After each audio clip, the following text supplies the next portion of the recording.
मेरा नाम है मोहित और आपका स्वागत हमारे यूट्यूब चैनल हिस्ट्री चैंपियन में। तो जैसा कि आप जानते हो, आप बीए सेकंड सेमेस्टर के राजस्थान यूनिवर्सिटी के विद्यार्थी हो, हिंदी साहित्य के, और आपका पेपर होने वाला कहानी एंड उपन्यास। तो ये जो वीडियो बनाया मैंने, ये कंप्लीट सॉल्यूशन होने वाला है। इसमें आपके जितने भी निबंधात्मक प्रश्न आएंगे उससे संबंधित आपको सारा वीडियो देखने को मिलेगा। जितने भी आपके, और वो भी आपका जो अभी एग्जाम होने वाला है उससे संबंधित सारे के सारे इंपॉर्टेंट क्वेश्चन ही करवा रहा हूँ।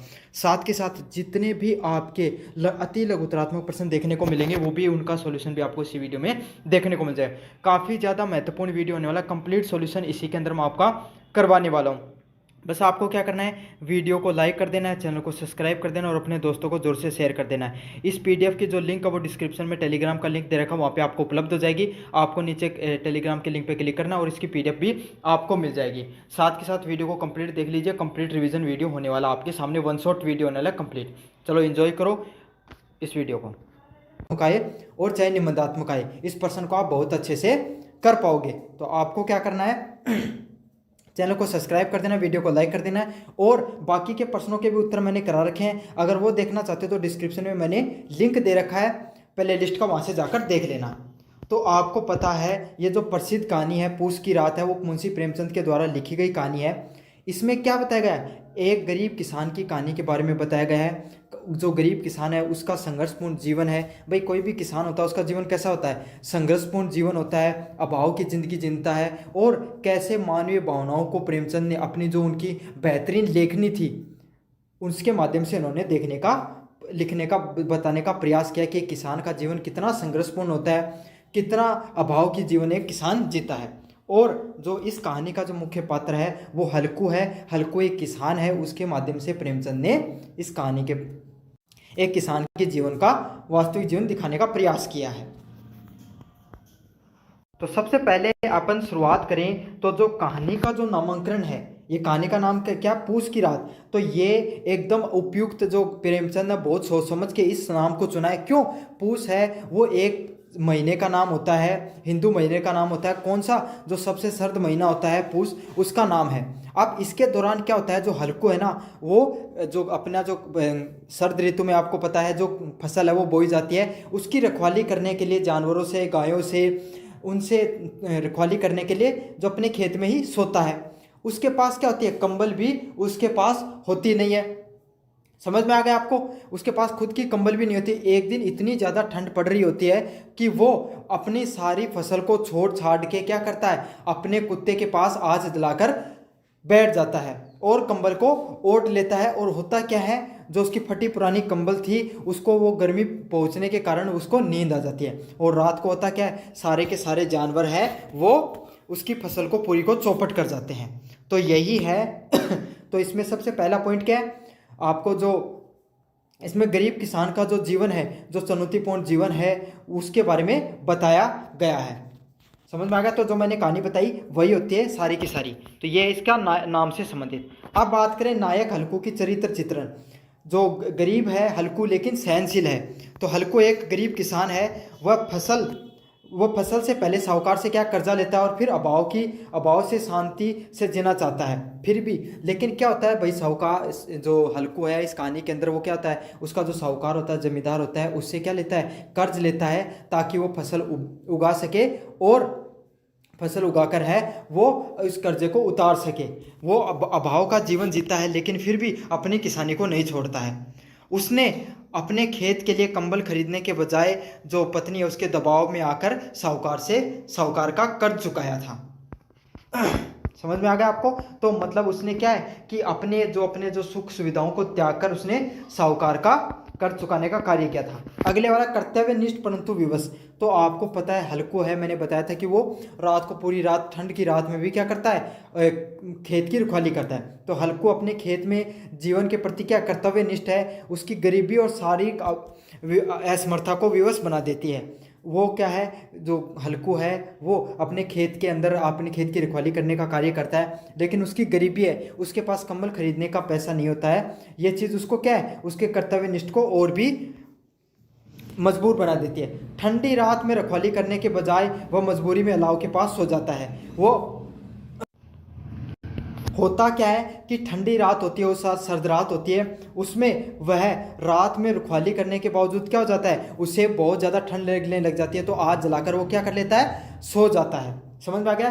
कर्तव्य नष्ट है, लेकिन क्या कर सकता है, बेचारा गरीब है, उसके पास कंबल खरीदने के पैसे नहीं है, तो वो क्या कर सकते, क्या किया उसने, बेचारा आग जलाकर है वो सो जाता है। अगले वाला है भावुक और स्वाभिमानी। तो इसमें क्या बताया गया है, जो हल्कू है वो भावुक हृदय वाला है, गरीब होने के बावजूद भी वो अपना आत्म सम्मान है, सुख का जीवन जीने की भावना रखता है। जीवन में कष्ट होने के बावजूद भी वो कभी अपनी गरीबी हो गई, अपनी जो व्यवस्था है उसके ऊपर कभी भी शिकायत नहीं करता है। उसकी पूरी फसल है वो जानवर है वो चट कर जाते हैं, खा जाते हैं, लेकिन फिर भी वो शांति से कहता है कि कोई नहीं, जो हुआ वो अच्छा ही हुआ, आप कम से कम शांति से सो तो सकेंगे ही। तो इसमें ये क्या दिखाती है, उसकी भावुकता और स्वाभिमान दोनों चीज़ों को दिखाया जा रहा है। अगले वाला पॉइंट है वास्तविकता को स्वीकार करने वाला। तो जो हल्कू है उसने अपने हालात को, जैसी उसकी परिस्थितियां, उसको उसने भाग्य मानकर स्वीकार कर रखा है, और उसके पास लड़ने की शक्ति नहीं है लेकिन सहने की क्षमता बहुत है। तो क्या कर सकता है, बेचारा गरीब है, उसके पास पैसा नहीं है, और वो कर्ज लेकर फसल उगाता तो वो भी चौपट हो जाती है, तो क्या कर सकता है, इन सब चीज़ों को अंत में वो अपना भाग्य मानकर स्वीकार कर लेता है। उसके अंदर सहने की क्षमता बहुत है, इतनी सर्द रात में भी वो प्रयास करता है कि कैसे भी उसकी फसल बची रहे, लेकिन एक दिन सोने कारण उसको बहुत ज़्यादा ठंड लगने के कारण वो सो जाता है, और वहाँ पे क्या हो जाती है, उसकी फसल चट हो जाती है।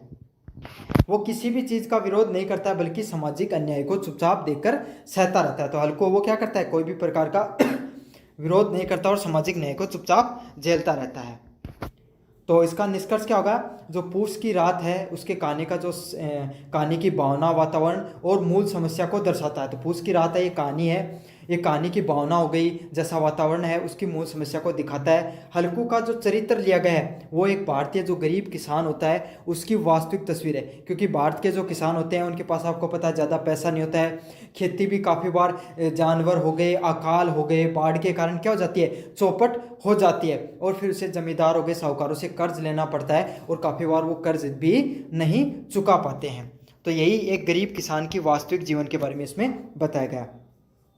एक गरीब जो किसान होता है वो क्या होता है, कितनी भी मुश्किल परिस्थितियों में हो फिर भी क्या करता है, कभी हार नहीं मानता और हमेशा प्रयास करता रहता है। तो हमें इस कहानी के माध्यम से यही बताया गया है कि जीवन में आपकी कितनी भी मुश्किल परिस्थिति हो, आपको स्वीकार करते हुए लगातार मेहनत करते रहना चाहिए। हल्कू का संघर्ष, त्याग और भावुकता और यथार्थवादी दृष्टिकोण कहानी को अत्यंत मार्मिक और प्रभावशाली बनाते हैं। तो हल्कू ने जो संघर्ष कर रहा है, त्याग कर रहा है, और उसकी जो भावुकता है वो कहानी को क्या बनाती है, बहुत ही मार्मिक और प्रभावशाली बनाती है। मतलब जो कहानी है उसको क्या बना देती है, एकदम दर्शकों से उसका जुड़ाव देखने को मिलता है, क्योंकि ये ऐसी कहानी है जो आपके गांव, आपके आसपास में ऐसे बहुत से लोगों को आपने देखा होगा, तो ये आपको एकदम जीवन से संबंधित कहानी बनाती है। तो इस प्रकार कहानी, नामांकन और चरित्र चित्रण अत्यंत सार्थक दिखाई देते हैं। तो इसमें आपको चरित्र में क्या क्या, हल्कू की क्या क्या विशेषताएं लिखनी है, मैं पहले एक बार फिर आपको ऊपर पर से समझा दूंगा। गरीब है वो, हल्कू है, गरीब है लेकिन सहनशील व्यक्ति है, ठीक है। वो कर्जा लेकर क्या करता है बेचारा, उसके वो फसल बेचकर आता है, तो कंबल खरीदने के बजाय क्या करता है, खेती करता है, या फिर साहूकार का कर्ज चुकाया था उसने। कर्तव्यनिष्ठ परंतु विवश है, क्या होता है, कर्तव्य, वो अपना कर्तव्य अच्छे से निभा तो रहा होता है, सर्द रात में अपनी रखवाली तो करता है, लेकिन एक दिन उसको क्या हो जाती है, बहुत ज़्यादा ठंड लगने के कारण वो अपने कुत्ते के पास जो अग्नि जलाकर बैठता है और वहाँ पर ही सो जाता है, और क्या हो जाती है, वहाँ पर उसकी फसल जल जाती है। समझ में आ गया। भावुकता और स्वाभिमान, तो गरीब है लेकिन स्वाभिमानी भी है। वो क्या कहता है कि चलो अगर जानवरों ने अगर फसल खा गई तो कोई दिक्कत नहीं है, अब कम से कम जीवन को अच्छे से रात को सो तो सकेंगे ही। वास्तविकता को स्वीकारने वाला, तो उसकी जीवन में आपको पता है हल्कू के जीवन में इतना संघर्ष है, गरीब है, साहूकार से पैसा लेकर उसने खेती की, वो भी फसल चौपट हो गई, लेकिन फिर भी वो जीवन में शिकायत नहीं करता, और क्या कहता है कि जो हुआ अच्छे के लिए हुआ, हमारे भाग्य में यही लिखा था। तो वो सारा सामाजिक अन्याय वो बिना विरोध के सहता रहता है।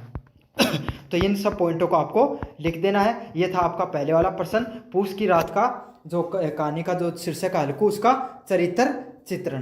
कैसा लगा आपको वीडियो, कमेंट बॉक्स में ज़रूर बताना। बाकी के प्रश्नों को देखने के लिए डिस्क्रिप्शन में प्लेलिस्ट का लिंक दिया, वहाँ से जाकर देख लेना। धन्यवाद। साहित्य लेखन के अंदर तो उनकी कला क्या विशेषताएं हैं और पूस की रात कहानी में उनकी कलाएं किस तरीके से निखर कर आती हैं, किस तरीके से उन्होंने अपनी कलाओं का प्रदर्शन किया है, साहित्यिक कलाओं का। तो ये बहुत मोस्ट इंपॉर्टेंट प्रश्न है। अगर आप इस वीडियो को देख लेते हो तो आपका चाहे प्रश्न निबंधात्मक रूप से है, चाहे लघुतरात्मक रूप से है, चाहे अति लघुतरात्मक रूप से है, आप इस प्रश्न को बहुत अच्छे से कर पाओगे। दूसरी बात यह है कि अगर आप अन्य प्रश्नों के उत्तर भी देखना चाहते हो तो डिस्क्रिप्शन में मैंने लिंक दे रखा है प्लेलिस्ट का, वहां से जाकर जरूर से देख लेना। तो चलो शुरू करते हैं। तो कलात्मक विशेषताओं की बात करें, आपको पता है मुंशी प्रेमचंद है हिंदी साहित्य के एक यथार्थवादी कवि। यथार्थवादी कवि मतलब उन्होंने जो वास्तविक जीवन में हमारे आसपास जो घटनाएं घट रही हैं उसके ऊपर उन्होंने अपनी है साहित्य की रचना की है। तो उन्होंने, आपको पता, उनकी बहुत सी कहानियां जैसे नमक का दारोगा हो गई, पूस की रात हो गई, जो निम्न समाज दलितों की बहुत सी उन्होंने कहानियां लिखी हैं। तो ये सब कहानियां किसकी, गरीब व्यक्ति हो गए, किसान हो गए, मजदूर हो गए, समाज में निम्न वर्ग है, उनका जीवन किस तरीके से है, उन्होंने उस साहित्य को लिखा है जिस साहित्य के बारे में कोई भी बात नहीं करना चाहता था। समझ में आ गया? गरीब किसान की बात हो गई, मजदूर की बात हो गई, ग्रामीण जीवन परिवेश हो गया, उसकी बात किसने लिखी है? प्रेमचंद ने अपनी कहानियों के माध्यम से लिखी है। इसलिए प्रेमचंद है वो इतने प्रसिद्ध लेखक हुए क्योंकि उनकी जो बात है वो आम जनता को क्या हुई, बहुत अच्छी पसंद आई। इसमें क्या, पूस की रात की कहानी है ये कि संवेदनशील और यथार्थ कहानी, मतलब एकदम वास्तविक कहानी देखने को मिलती है। क्यों? क्योंकि इसमें जो भारतीय ग्रामीण किसान है उसका जीवन कैसा होता है, पीड़ादायक जीवन रहता है, उसका संघर्षपूर्ण जीवन रहता है। उस सब चीज़ों को उन्होंने क्या प्रभावी ढंग से दिखाने का प्रयास किया है। तो यही है, पूस की कहानी के माध्यम से इन्होंने गरीब किसान की कहानी को दिखाने का प्रयास किया और इतनी स्पष्टता से, इतनी यथार्थवाद से, इतनी वास्तविकता से दिखाया है कि ऐसे लगता है कि जैसे ये तो हमारे ही आप में से किसी एक व्यक्ति की कहानी हो। समझ में आ गया आपको? तो कहानी और कला की विशेषताओं की बात करें अपन, परिचय तो अपन ने देख लिया। सबसे पहला पॉइंट यथार्थवाद। तो प्रेमचंद ने जो ये कहानी लिखी है इसमें ग्रामीण जीवन की एक अच्छी सच्ची कहानी आपको देखने को मिलती है, जिसमें जो हल्कू जैसा पात्र है आज के समय में, ये कहानी उन्होंने जब लिखी थी भारत आज़ादी के आसपास से पहले था। तो उसमें क्या हुआ, अगर आप उस कहानी को पढ़ोगे जिस समय प्रेमचंद ने लिखी थी तो उस समय किसानी मुख्य पैसा हुआ करता था। इतने ज़्यादा पैसे बचते नहीं थे, आज भी नहीं बचते किसानी में तो, और जमींदारों का क्या बोलबाला हुआ करता था। तो उस समय की कहानी है वो प्रेमचंद के द्वारा लिखी गई है और उस कहानी में जो हल्कू है, जो किसान है, उसकी क्या पीड़ा देखने को मिलती है, अभाव का जो जीवन होता है वो देखने को मिलती है और उसकी व्यवस्था दिखाई देती है उस कहानी के अंदर।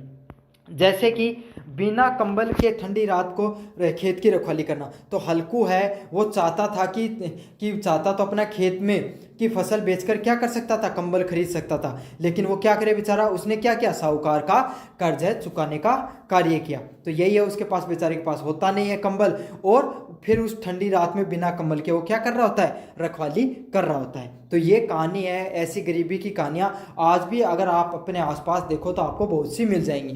तो ऐसी कहानी जब आप पढ़ते हो तो आपका क्या आत्मा से जुड़ाव होता है उन कहानियों के प्रति। तो सबसे पहला पॉइंट क्या है, यथार्थवाद, वास्तविक कहानी के पात्रों के ऊपर इन्होंने लिखने का प्रयास किया है। अगला क्या है, भावनात्मक और करुणामय। तो इमोशनल डेप्थ और पेथोस। तो कहानी जो है वो पाठक है, जो पढ़ने वाले हैं, उनके हृदय को छू जाते हैं। क्यों? हल्कू की स्थिति है वो इतनी दयनीय है कि वो बहुत ज़्यादा विवश है गरीबी से, इस समाज की व्यवस्था से, साहूकारों से, लेकिन फिर भी वो इतना विवश होने के बावजूद भी कभी भी करुणा की, दया की भीख नहीं मांगता हुआ दिखाई देता है। उसकी फसल चौपट हो जाती है, फिर भी वो स्वाभिमान के साथ कहता है चलो फसल चौपट हो गई तो कोई नहीं, हमारे भाग्य में यही लिखा था, अब कम से कम रात को चैन और सुकून की नींद से सो तो सकेंगे। तो समझ में आ गया, गरीबी है, विवशता है, लेकिन फिर भी किसी भी प्रकार की जो शिकायत नहीं की जा रही है हल्कों के द्वारा। तो यही कहानी, यही संघर्ष है वो पाठकों को जोड़ के रखती है। तीसरा पॉइंट होता है प्राकृतिक वातावरण का चित्रण। तो आपको पता है प्रेमचंद है, उनकी जो लेखनी है उसका यही कमाल था कि वो चीज़ों को ऐसे पेश करते थे जैसे कि एकदम वास्तविक आपके सामने वो चीज़ हो रही है, आप पढ़ रहे होते हो उस चीज़ को और आपको सीधा महसूस हो रहा होता अंदर से। समझ में आ गया। जैसे पूस की जो का पूस की रात कहानी, उसमें ठंडी रात का जो चित्रण किया गया है, उसमें देखो उन्होंने किन शब्दों का चयन किया है, किसका, ठंडी हवा चुभने वाली। तो आपको पता है जब सर्द ऋतु का मौसम आता है और हवा चलती है तो ऐसे आपको चुभती है जैसे कि कील चुभ रही हो। तो इन्होंने भी यही बताने का प्रयास किया कि जो ठंडी हवा चल रही है वो एकदम चुभने वाली है। साथ ही साथ जो मौसम होता है सर्द ऋतु का, उसमें ओस की बूंदें भी पड़ती हैं। आपको पता है ओस पड़ती है ना सर्द ऋतु में, तो वो भी लिखा उसमें, उन्होंने लिखा कि ओस की बूंदें वो टपक रही थी। तो ये सब चीजें हैं, आप पढ़ोगे तो आपको बिल्कुल एकदम वास्तविक लगेगा कि ये तो आम सामान्य एक सर्द ऋतु की ही बात हो रही है। समझ में आ गया। तो यही है प्राकृतिक जो चित्रण कर लेखक की यही लेखनी होती है, यही कमाल होता है कि आप शब्दों का इतना सजीव चयन कीजिए कि पढ़ने वाले को लगे कि ये तो अपने साथ ही कुछ घटित हो रहा है। समझ में आ गया। तो यही काम प्रेमचंद ने अपने माध्यम से किया है। इन लाइनों को अच्छे से याद कर लेना, आपको लिख के आनी है और ब्लैक पेन से लिख कर आनी है। अगले वाला पॉइंट है प्रतीकात्मक। तो प्रतीकात्मक की बात करूं, पूस की रात जो कहानी है वो सिर्फ ठंडी रात ही नहीं है, बल्कि देखो कहानी का चित्रण समझने का प्रयास करना। ठंडी रात की कहानी है, ठंडी रात बताई गई है। अब ये ठंडी रात का दो अर्थ है, एक तो जो वास्तविक रात है वो है, दूसरी बात क्या है वो किसान के जीवन को भी ठंडे रूप में दिखाती है कि उसका जैसे रात ठंडी है, कठोर है, वैसे ही उस किसान का जीवन भी क्या है, कठिन है, कठोर है और संघर्षपूर्ण परिस्थितियों से भरा हुआ है। तो समझ में आ गया आपको, ठंडी रात को प्रीतात्मक उस जो हल्कू है उसके जीवन के संघर्ष से जोड़ दिया गया है। तो यही कमाल है, कवि का यही कमाल होता है। उसके अलावा बताऊं आपको, अलाव की गर्मी, जो अलाव समझ आज या फिर अपनी जो अग्नि जलाकर बैठते हैं ना, आप गर्मियों सर्दियों में आपने देखा होगा कि लकड़ी जला के आप बैठ जाते हो, उसको अलाव बोला जाता है। गाँव में और शहरों के बच्चे तो आपको शायद नहीं पता होगा, तो इसलिए बता दिया। तो अलाव की गर्मी से क्या दिखाया गया कि आशा और संतावना, मतलब उम्मीद है कि फसल इस बार अच्छी होगी और साहूकार के कर्जे से मुक्ति मिलेगी। तो अलाव को किस प्रतीक में दिखाया, आशा के प्रतीक में दिखाया कि एक ना एक दिन वो गरीबी के चंगुल से बाहर निकलेगा को। अगले वाला क्या है, फसल की चोरी। तो फसल की चोरी आपको पता है जानवर खा जाते हैं, जमींदार साहूकार है वो कर्जे में खा जाते हैं। तो इससे फसल की चोरी को क्या प्रतीक के रूप में दिखाया कि किसान है वो अपनी हाड़ तोड़ मेहनत करता है, खून पसीने की कमाई करता है, और ये जो समाज है, ये सामाजिक प्रणाली है, वो उसके हक को छीन कर चली जाती है। तो यहाँ पे फसल की चोरी को क्या दिखाया, किसान के हक का शोषण के रूप में दिखाया है। अगले वाला है झपकी और निंद्रा। तो थकान और पलायन, मतलब आपको पता है कि जो हल्कू है उसके झपकी और नींद आ जाती है। तो क्या है कि वो संघर्ष से इतना मतलब अंदर से टूट चुका हुआ, हार चुका होता है कि उसका इतनी थकान चढ़ चुकी होती है कि वो चाहता है कि इस जीवन को त्याग कर और कुछ कर सके। तो ये सब जो छोटी छोटी चीज़ें, लेकिन इनको प्रतीकों के रूप में दिखाया है। तीनों के तीनों पॉइंट को आपको अच्छे से याद कर लेना है और साथ के साथ इनको आपको लिख कर भी आना है ब्लैक पेन से। अगले वाला पॉइंट है संवाद की सरलता और प्रभावशीलता। तो आपको पता है प्रेमचंद की भाषा इतनी सरल रही है कि आम जन की जो भाषा होती है, गांव की भाषा होती है, आम व्यक्ति की भाषा होती है, उनका इन्होंने प्रयोग किया है। और पात्र भी ऐसे चुने जो आम जन जैसे हो, आम ग्रामीण जीवन जैसे हो। तो इनसे क्या होता है, इंसान की जो पहुँच होती है, जो व्यक्ति उनको पढ़ रहा होता है उसको लगता है कि तो कुछ मेरी कहानी जैसी ही दिखाई आ रही है। जैसे कि इन्होंने एक शब्द यूज किया है, आप मज़े से सोएंगे। तो इसमें क्या है, इसमें एक चीज़ है व्यंग्य दिखाई दे रहा है कि अब कहता है कि जो हुआ चलो जीवन में जो लिखा वो मिल गया, अब तो कम से कम ज़िंदगी आराम से तो जिएंगे। तो यहाँ पर आपको कई भाव एक साथ निकलेंगे, गंभीर भाव कि बेचारा कर भी क्या सकता है सोने के अलावा, व्यंग्य। अब उसने उस परिस्थितियों पर व्यंग्य कसा है कि भगवान मेरे जीवन में इतने कष्ट थे, तुमने एक और कष्ट दिया, लेकिन अब मैं कर भी क्या सकता हूँ, मेरा भाग्य में ये लिखा है। और यथार्थ को भी दिखाने का प्रयास किया है। तो यही है जो प्रेमचंद है, उनकी यही खूबसूरती रही है लेखनी की कि वो यथार्थ जो वास्तविक कहानियां हैं, वास्तविक पात्र हैं, उनको लेकर आते थे, वास्तविक बोली और वास्तविक शब्दों का चयन करते थे, इसलिए आमजन उनसे ज़्यादा जुड़ाव महसूस करता था। अगले वाला प्रश्न है सामाजिक आलोचना।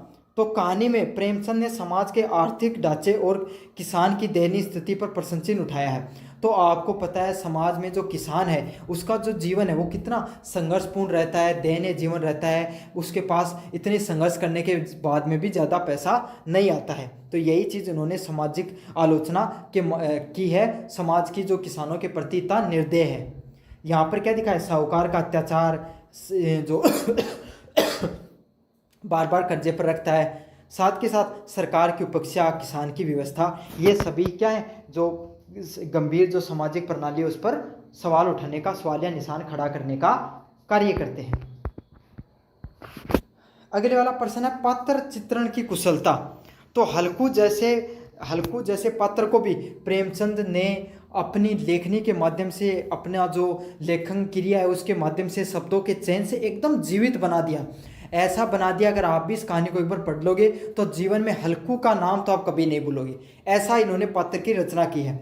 और उसकी सहनशीलता, व्यवस्था व संवेदनशीलता मौन विद्रोह के पाठक के मन में गहरी छाप छोड़ता है। मतलब जो प्रेमचंद है उसके जो सहनशीलता दिखाई है हल्कू की, वो कितना सहनशील है जीवन के प्रति, विवश है, मुश्किल परिस्थितियों में व्यवस्था को क्या और संवेदनशीलता उसके जीवन में अभी भी बनी हुई है। तो इन सब चीज़ों को अगर कोई आम व्यक्ति, आम जन या आम मनुष्य भी उन परिस्थितियों से नहीं गुजर रहा हो, वो भी व्यक्ति भी पढ़ ले तो उसे क्या एकदम अंदर से उसके विद्रोह मन से निकल आ जाए कि ऐसी बुरी परिस्थिति, ऐसा ये समाज किसी के प्रति निर्दय नहीं हो। तो यही कमाल है प्रेमचंद की लेखनी का।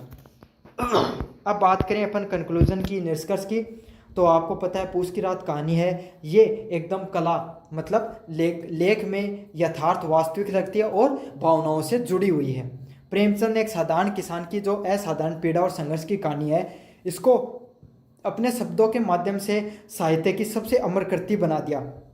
मतलब ऐसे शब्दों को ऐसे शब्दों का चयन किया कि साहित्य रचना है उसमें ये कहानियाँ सदा के लिए अमर हो गई। और ये कहानी न केवल मन को छूती है बल्कि पूरे समाज को किसानों के अधिकारों के प्रति जागृत करने का प्रयास करती है, उनके जो संघर्ष को सबके सामने वास्तविक रूप से दिखाने का प्रयास किया है। तो ये है जो पूस की रात है कहानी है उसकी, जो प्रेमचंद की कला व विशेषताओं के बारे में बताया गया है। तो कैसा लगा वीडियो आपको ज़रूर से बताना कमेंट बॉक्स में। बाकी के और जो आपका पेपर होता है उससे संबंधित अगर प्रश्नों को देखना चाहते हो, डिस्क्रिप्शन में मैंने लिंक दे रखा, वहाँ से जाकर जरूर से देख लेना। टेलीग्राम का लिंक है, टेलीग्राम भी ज्वाइन कर लेना और साथ के साथ कमेंट जरूर से करना। धन्यवाद। अति लघुतरात्मक वीडियो पूरा देखोगे तो आप बहुत अच्छे से कर पाओगे। साथ के साथ मैंने और भी अन्य प्रश्नों के उत्तर करवा रखे हैं, उन सभी का जो लिंक है वो डिस्क्रिप्शन में आपको प्लेलिस्ट के रूप में मिल जाएगा। क्लिक करके सारे वीडियो को आप देख लेना साथ साथ इस वीडियो को देखने के बाद में। चलो शुरू करें। इससे पहले आप चैनल को अभी तक सब्सक्राइब नहीं किया, नए व्यक्ति हो तो सब्सक्राइब करो, वीडियो को लाइक करो, अपने दोस्तों को जरूर से आपको शेयर करना है। तो चलो शुरू करते हैं कहानी को। जो ये प्रसिद्ध साहित्यकार है बिशम साहनी की जो कहानी है गदल, ये सामाजिक विसंगतियों और जातिगत भेदभाव पर करारा प्रहार है। मतलब ये कहानी है, गदल नामक कहानी है, एक दलित महिला की कहानी है जो सामाजिक व्यवस्थाओं, धार्मिक रूढ़ियों और स्त्री अस्मिताओं के पर प्रश्न उठाती है। मतलब ये जो महिला है, आपको पता है उस समय की कहानी है जिसमें महिलाओं पर बहुत ज़्यादा अत्याचार हुआ करते थे। सामाजिक जो व्यवस्था है वो उन्होंने महिलाओं को दबा रखा था। साथ के साथ जो धार्मिक रूढ़ियाँ हैं जिसमें दलितों को मंदिरों में प्रवेश करने से रोकती थी। तो उन सब चीज़ों पर इस कहानी के माध्यम से क्या किया गया है, कड़ा प्रहार किया गया है। इस कहानी पर्दा कहानी के जो साहित्यिक तत्व हैं उसमें पात्र, कथानक व संवाद जो उद्देश्य है वो वातावरण के आधार पर देखे गए हैं। तो ये कहानी बस यही है कि जो एक महिला है गदल नाम की, वो दलित महिला है और वो मंदिर के अंदर प्रवेश करना चाहती है, तो उसको जो पंडित वो रोकता है। तो उसके ऊपर इन्होंने पूरी कहानी लिखी है जिसमें महिला को कमज़ोर नहीं बताकर एक सशक्त बताया गया है। साथ के साथ जो धार्मिक, सामाजिक व जो रूढ़ियाँ हैं जो दलितों को और महिलाओं को रोक रही है उनके खिलाफ इन्होंने प्रखरता से आवाज़ उठाने का कार्य किया है। तो यही कहानी है गदल नामक कहानी।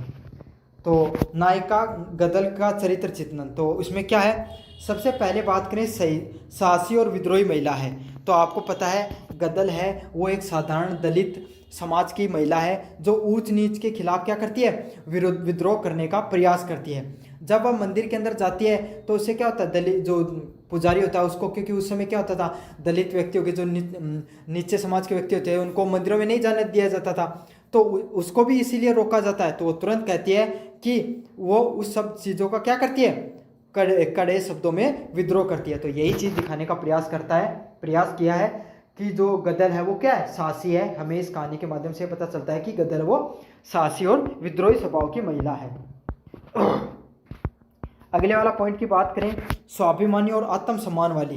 तो गदल है वो अपने स्वाभिमान से, अपने व्यक्तित्व से कभी भी समझौता नहीं करती है। समाज उसे नीचा दिखाता तो क्या कहती है कि भगवान सिर्फ तुम्हारा ही नहीं है बल्कि सबका है। समझ में आ गया? तो उसे जो पुजारी रोकता तो सीधा कहती है कि भगवान सिर्फ तुम्हारा ही नहीं है, हमारा भी है। तो इस कहानी के कथन के माध्यम से आत्मबल और आत्मसम्मान की भावना को दर्शाया गया है कि भाई वो कड़ा विरोध करती है। उसे लगता है कि भाई भगवान सिर्फ तुम्हारा ही थोड़ी है, हमारा भी है, हमारा भी कुछ आत्मसम्मान है, हम भी आपकी तरह हार्ड मास के प्राणी हैं। तो आप में और हम में कोई ज़्यादा भेदभाव नहीं है। तो इसी चीज़ से क्या पता चलता है कि गदल वो एक स्वाभिमानी आत्म स्वभाव वाली महिला है। अगले वाला प्रश्न है सजग और तर्कशील सोच वाली महिला। तो गदल है वो अंधविश्वास या परंपराओं को आंख मूंद कर नहीं मानती है। वह समाज से तर्क करती है और मंदिर के दरवाजे सबके लिए समान होने की बात कहती है। तो गदल है वो क्या होती है, अंधविश्वास पर बिल्कुल भी विश्वास नहीं करती है। ना ही जो पुरानी परंपराएं हैं जिसमें महिलाओं को और जो दलित समाज के लोग हैं उनको मंदिर में जाने के लिए रोका जाता है, उसको आंख बंद कर विश्वास करती है। वो कहती है कि मंदिर के दरवाजे वो सबके लिए क्या है, समान होते हैं। तो यही है कि नारी होने के साथ वो किसका रूप है, एक समाज सुधारक के रूप में भी उसको दिखाया गया है। अगले वाला पॉइंट है नारी अस्मिता का प्रतीक। नारी अस्मिता क्या होती है, जिसमें जो नारी है उसको क्या एक अबला मतलब एक कमज़ोर के रूप में नहीं दिखाकर उसको मजबूत आवाज़ बनकर दिखाया गया है। जो भीष्म साहनी उन्होंने एक मजबूत जो महिला का कैरेक्टर इसीलिए चुना है ताकि उसको एक कमज़ोर के बजाय एक मजबूत महिला के रूप में दिखाया जा सके। जहाँ स्त्रियाँ चुप रहकर समाज की जो ये रीतियाँ हैं उनको सहे नहीं, बल्कि अपने मूल्य हैं, अपने अधिकार हैं, सम्मान की बात है, उसको ऊंची आवाज़ में समाज के सामने रख सकें और अपने अधिकारों के प्रति लड़ाई लड़ सकें। तो ये कुछ पॉइंट थे जिसमें जो गदल है उसको क्या दिखाया गया है, साहसी दिखाया गया है इस कहानी में, और स्वाभिमानी दिखाया गया है। स्वाभिमानी दिखाया गया है कि वो तुरंत कहती है कि भगवान सिर्फ तुम्हारा ही थोड़ी है, हमारा भी है। ये बात उसको ठेस पहुँचती है। साथ के साथ सजग और तर्कशील महिला है, वो कहती है कि मंदिर के दरवाजे वो आपके लिए नहीं बल्कि सबके लिए समान रूप से खुले हुए हैं। तो यही है कि उसको समाज सुधारक रूप में भी उसको दिखाया गया है। अगले वाला पॉइंट था कि नारी अस्मिता की प्रतीक, मतलब जिस तरीके से महिलाओं को पहले क्या समझा जाता था कि अबला नारी कमज़ोर रूप में समझा जाता था, बल्कि जो भीष्म साहनी उसमें गदल के माध्यम से महिलाओं को मजबूत उसके अधिकारों की लड़ने वाली एक आत्मसम्मानी समाज सुधारक महिला के रूप में दिखाया गया है। तो ये हो गया उनका चरित्र चित्रण गदल का। अब कहानी का मूल्यांकन करेंगे अपन। सामाजिक यथार्थ का कहानी मतलब वास्तविकता की कहानी। तो आपको पता है कहानी के माध्यम से जो समाज है उसके अंदर जातिगत भेदभाव हो गया, धार्मिक असमानता और पाखंड को उजागर करती है। तो आपके समाज में आपको पता है ना, पहले हिंदू समाज में क्या होता था, जो नीचे कुल के व्यक्ति होते थे, नीचे समाज के व्यक्ति, उनको मंदिर में जाने से रोका जाता था। तो यही है जो जातिगत भेदभाव हो गया, धार्मिक असमानता हो, उसको उजागर करती है। तो इसमें दलितों की जो उपेक्षा है और स्त्रियों की जो स्थिति है उसको एकदम कुशलता से यथार्थ जीवन के रूप में दिखाया गया है। जो समाज में जो घटना घट रही है उसके रूप में उसको दिखाया है।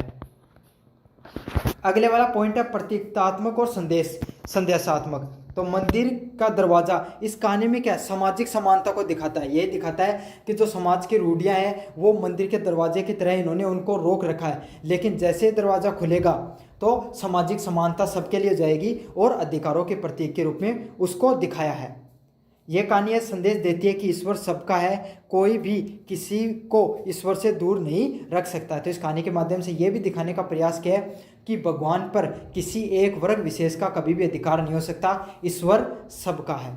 समझ में आ गया? और ईश्वर को आप किसी भी व्यक्ति से दूर नहीं कर सकते। ये एक भावनात्मक विचार है, ना कि एक सामाजिक प्रणाली का हिस्सा है। वातावरण और भाषा की सरलता।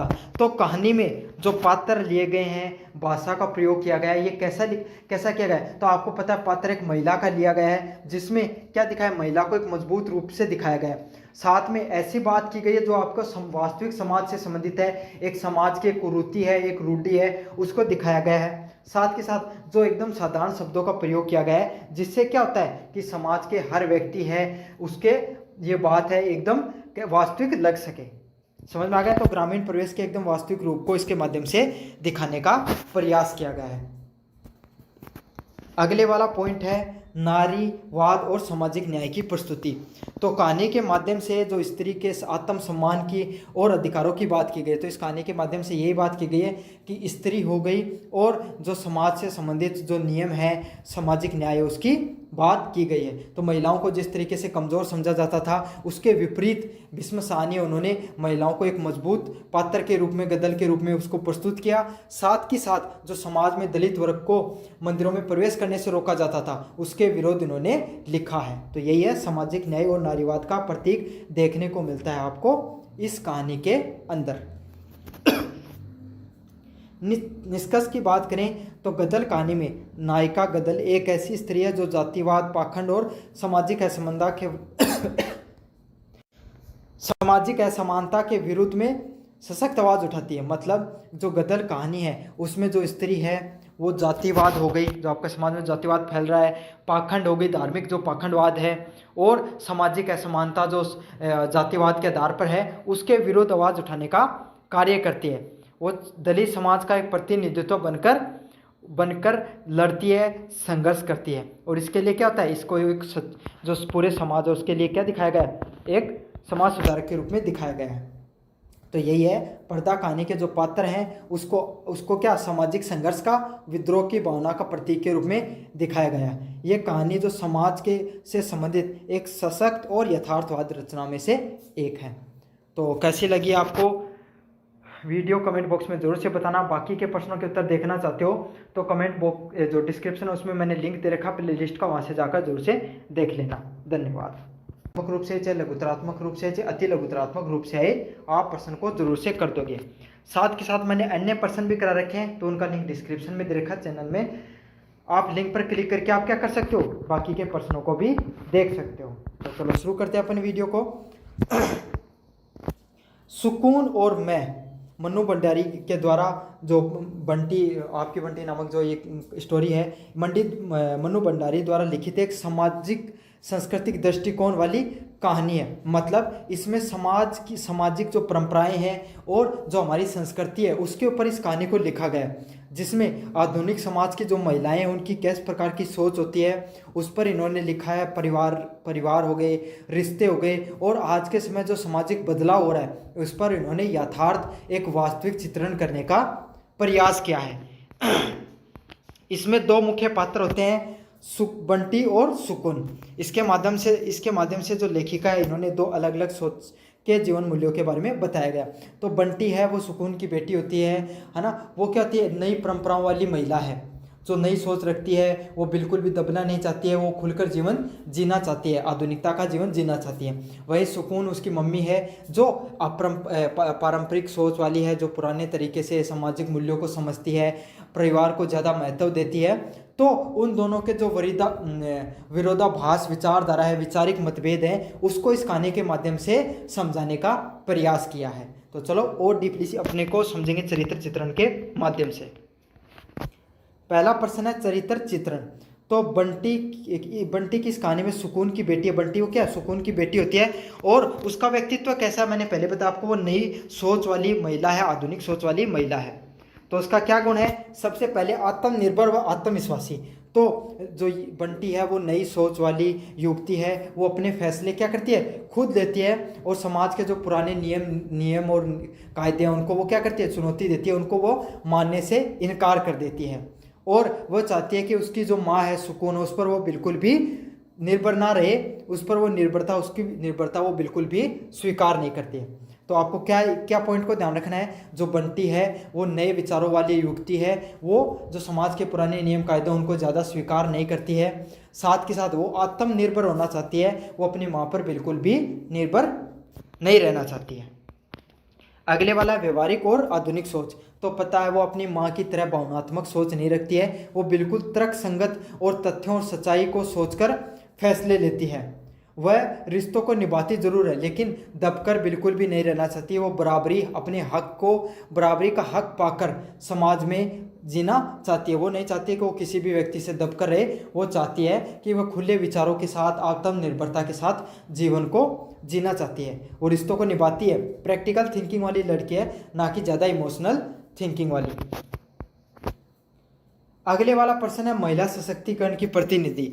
तो बंटी आज की नई स्त्री की तरह है जो अपने अधिकार हो गए, रिश्तों की पहचान के प्रति सजग है। मतलब वो अपने अधिकार, शिक्षा और जो पहचान है उसके प्रति क्या होती है, मतलब प्रासंगिक है, सजग है। वो पुरुषों की बराबरी करना चाहती है। तो वो भी चाहती है कि वो पुरुषों की तरह बाहर निकले, समाज में बाहर निकले और कार्य करे और उनकी तरह क्या उनकी बराबरी कर सके। तो बंटी है वो आज की जो आधुनिकता सोच वाली जो विचारधारा उसको अपनाना चाहती है। वो समाज की रूढ़ियों को तोड़ती है और उनके अपने लिए निर्णय लेना चाहती है। तो वो समाज के जो नियम कायदे हैं कि लड़कियां बाहर नहीं जा सकती, पढ़ नहीं सकती, उन सब नियम कायदों को वो दरकिनार करती है, उनको मानने से इनकार करती है। वो अपने फैसले, अपने निर्णय है खुद लेकर खुद स्वीकार करने का प्रयास करती है। अगले वाला पॉइंट है मां सुकून से भिन्न दृष्टिकोण। तो जो उसका दृष्टिकोण है बंटी का, वो अपनी माता से क्या बिल्कुल भी अलग है, भिन्न है। वो क्या त्याग और समझौते को प्रतिमूर्ति है। मतलब वो ज़्यादा त्याग करके, समझौता करके जीवन जीने में बिल्कुल भी विश्वास नहीं रखना चाहती है। वह बंटी है जो उसकी लड़की है सुकून की, वो क्या स्वतंत्र और आत्म सम्मान वाली सोच वाली लड़की है। वही दोनों की जो पीढ़ी के जो बीच में जो गैप है, जनरेशन गैप अपन जिसको बोलते हैं, उसके जो विचारिक मतभेद है उसको दिखाया जाता है। तो यही है जो यहाँ पर जो बंटी है उसकी जो चरित्र विशेषताएं क्या क्या है, एक बार मैं आपको रिवाइज कर देता हूँ ओवरव्यू में। सबसे पहले आत्मनिर्भर और आत्मविश्वासी।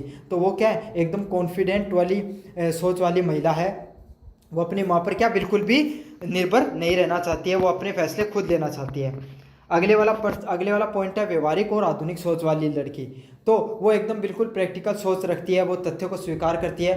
वो रिश्ते में अपने माता पिता का रिश्ता बनाए तो रखना चाहती है, मतलब उनके साथ, लेकिन दबकर नहीं रहना चाहती, खुलकर अपना जीवन जीना चाहती है।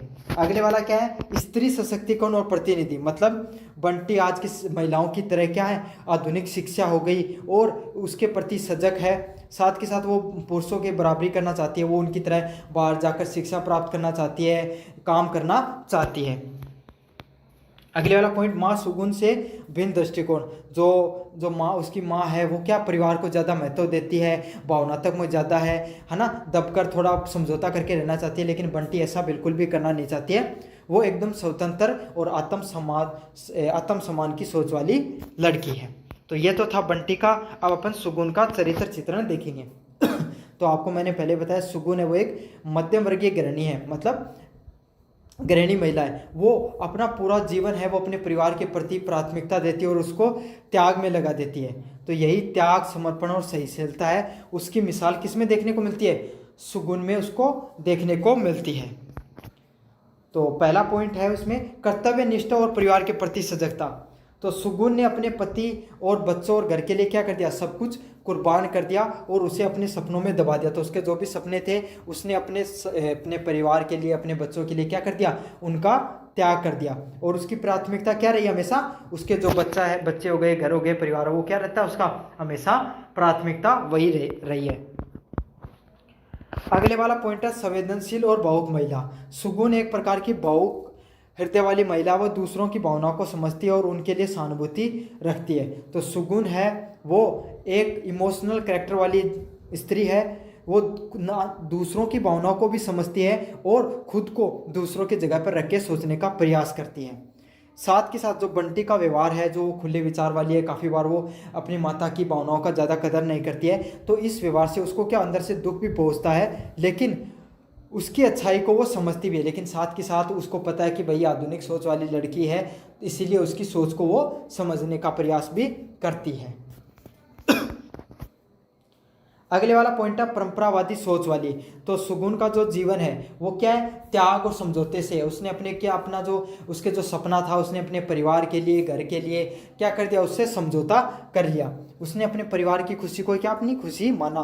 तो यही है, ये जो फर्क दिखाता है पुरानी सोच में और नई सोच में। तो वो नई पीढ़ी की सोच से बिल्कुल भी सहमत तो नहीं होती है, लेकिन उसे स्वीकार कर लेती है कि चलो कोई नहीं, आज के समय में लोग यही इस प्रकार की सोच रखते हैं, तो चलो कोई नहीं, लेकिन मैं मेरे घर के प्रति जो त्याग है उसको जारी रखूंगी।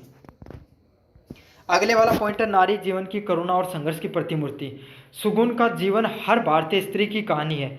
जो अपने अस्तित्व को बुलाकर दूसरों की सेवा करती है। तो सुगुन का जो जीवन है वो एक आम महिला, जो भारतीय महिला है, उसका एक चरित्र चित्रण है। उसका जो वास्तविक जीवन होता है उस रूप में उसको दिखाया गया है। वो क्या करते हैं आपको पता है, एक भारतीय जो गृहिणी महिला वो अपने अस्तित्व को भुलाकर दूसरों की सेवा करती है, अपने बच्चे परिवार उसको सब कुछ मानकर उनको जीवन में, उनकी खुशी में, उनके सक्सेस में, उनकी सफलता में ही खुद की खुशी और सफलता देखती है। यही चीज़ें हैं वो हमारी आंखों को क्या कर देती हैं, हमारी जो आत्मगिलना में हमारी भावनाओं को छूती हैं यही बातें। साथ के साथ इन्हीं सब चीज़ों से हमें क्या देखने को मिलता है, उनका जो आम स्त्री है भारतीय महिला, उसका कर्तव्य, दर्द और आत्म गिलानी, उसकी जो पीड़ा वो देखने को मिलती है। तो अब अपन एक बार फिर से रिवाइज कर लेते हैं सुगुन का चरित्र चित्रण भी। पहला है कर्तव्यनिष्ठ और परिवार के प्रति समर्पित। तो जो आपको पता है सुगुन है वो अपने सपनों को अपने परिवार के लिए, घर के लिए क्या कर देती है, दबा देती है। वो अपने कर्तव्य के प्रति सजग है। दूसरा संवेदनशील और भावुक महिला। तो वो क्या आती है, वो बंटी है, वो उसका जो व्यवहार है, जो आधुनिक सोच की सोच है उसके काफ़ी बार उसके व्यवहार से वो दुखी भी होती है, लेकिन उसकी सोच को वो समझती है और उसे स्वीकार भी कर लेती है। अगले वाला क्या, पारंपरिक सोच। तो पुरानी सोच विचारधारा वाली महिला है, वो क्या करती है, जो अपने जो उसका परिवार है उसके सुख को ही अपना सुख मानती है, और जो आधुनिक सोच है उसमें वो ज़्यादा विश्वास नहीं रखती है। अगले वाला पॉइंट है उसमें नारी जीवन की करुणा और संघर्ष की प्रतिमूर्ति। तो सुगुन का जो जीवन है वो एक आम भारतीय महिला का जीवन की तरह में दिखाई देता है, जिसमें दूसरों की सेवा करने को ही क्या अपनी खुशी माना गया है। अब यहाँ पर अपन कंक्लूजन की बात करें, निष्कर्ष की बात करें, तो सुगुन और बंटी है, यह दो विपरीत विचारधाराओं के पात्रों को यहाँ पर लिया गया है, जिसमें बंटी एक नई पीढ़ी की विचारधारा व स्वतंत्र विचारधारा वाली लड़की है, वहीं सुगुन क्या पुरानी पीढ़ी की त्यागमयी व समर्पणी गृहिणी है। तो दोनों के अलग अलग जो व्यवहार है, विचारधारा, उसको इसमें दिखाया गया है। कहानी के माध्यम से लेखिका ने यही दर्शाया है कि समय के साथ नारी है, उसकी सोच, भूमिका व दृष्टिकोण में बड़ा बदलाव आया। तो यही है, कहानी के माध्यम से यही दिखाया गया है कि आज की जो महिला है वो पुराने समय की महिलाओं की तरह उनकी सोच और दृष्टिकोण है वो काफ़ी बदल गया। यही दो पीढ़ियों की टकराव की कहानी आपको समझ में आती है। यही जो आज के समय जो विचारधाराओं का जो टकराव होता है आधुनिक और पारंपरिक सोच में, वो इस कहानी के माध्यम से आपको देखने को मिलता है। तो मुझे उम्मीद है आपको वीडियो अच्छा लगा होगा, तो चैनल को जोर से सब्सक्राइब कर देना, वीडियो को लाइक कर देना और अपने दोस्तों को जोर से शेयर कर देना। बाकी के प्रश्न देखने के लिए डिस्क्रिप्शन में लिंक दिया गया है, वहाँ से जाकर देख लीजिए। क्या है गद्य विधा कौन सी होती है, जो कहानी पढ़ते हो आप, उपन्यास पढ़ते हो, जो ये नोवेल पढ़ते हो, ये सब चीज़ें हैं ना, ये सारी की सारी जो गद्य विद्या के अंतर्गत आती हैं, ये सबसे महत्वपूर्ण विद्या है भाई। आपको ऐसा है कि पोएम जो आती है ना, कवियों के द्वारा जो पोएम हो गई, छंद हो गए, ये आपकी कविताएं होगी, इनको पढ़ने के बाद में तो आदमी फिर भी समझे ना समझे चीज़ों को समझ में आ गया। तुलसीदास को आपने लिखने के पढ़ने के लिए बैठा दिया तो आम व्यक्ति उसकी भाषा को समझ पाए नहीं समझ पाए, वो ऐसी बातें लिख देते थे कि हमारी समझ में नहीं आई।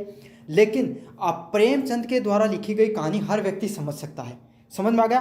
तो ये जो गद्य विद्या है इसकी यही खूबसूरती कि हर व्यक्ति है वो इसको समझ सकता है, हर व्यक्ति इससे जुड़ाव महसूस करता है।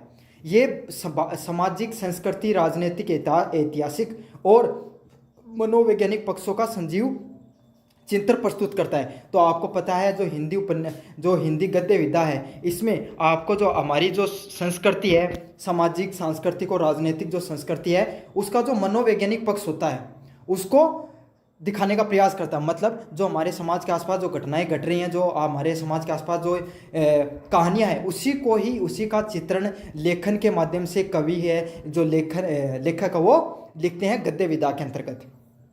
जो हमारी उपन्यास जो कला है वो 19वीं शताब्दी के शुरुआत में शुरू हुई और 20वीं शताब्दी तक ये अपने उच्चतम स्तर तक पहुंच चुकी थी।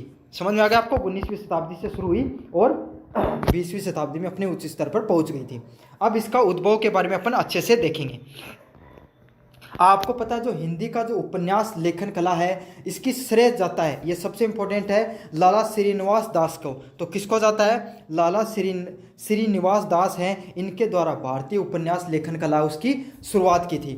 इन्होंने 1882 में परीक्षा गुरु नामक एक उपन्यास है उसको लिखा था। तो कब लिखा था, 1882 में इनके द्वारा जो परीक्षा गुरु नामक उपन्यास उसका लिखा गया, जिसे क्या माना जाता है, प्रथम उपन्यास के नाम से जाना जाता है। अब बात करें अपन प्राथमिक विशेषताओं की। प्राथमिक विशेषताओं की बात करें तो इसमें आपको लाला श्रीनिवास दास है, उनका नाम अच्छे से याद कर लेना है। 1882 में उनके द्वारा गुरु के द्वारा परीक्षा ली जाती है, ऐसे याद कर लो। जो थारी गुरु जी परीक्षा ले लेता ना 11वीं में, बया को ये नोवेल लिखे हो, इस साबू याद कर लियो। ठीक है, लाला जी बहुत तगड़ी परीक्षा लिया करता, ऐसे याद कर लो।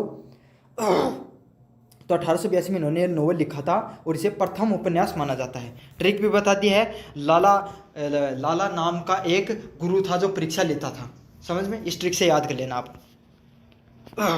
अब प्रारंभिक विशेषताओं की बात करें तो इसकी जो स्टार्टिंग में जब उपन्यास कला लेखन शुरू हुई तो इसकी क्या विशेषताएं थी? नैतिक शिक्षा। नैतिक शिक्षा मतलब जो हमारे समाज की जो संस्कृति है, जो हमारे समाज के आसपास जो नैतिक रहन सहन होता है, उसी के ऊपर इन्होंने लिखा।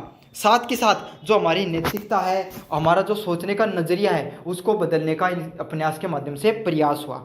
अगला है ब्रज और खड़ी बोली का मिश्रित प्रयोग। तो ब्रज भाषा है, जो क्षेत्रीय भाषा है, उसका प्रयोग इसमें होना शुरू हो गया।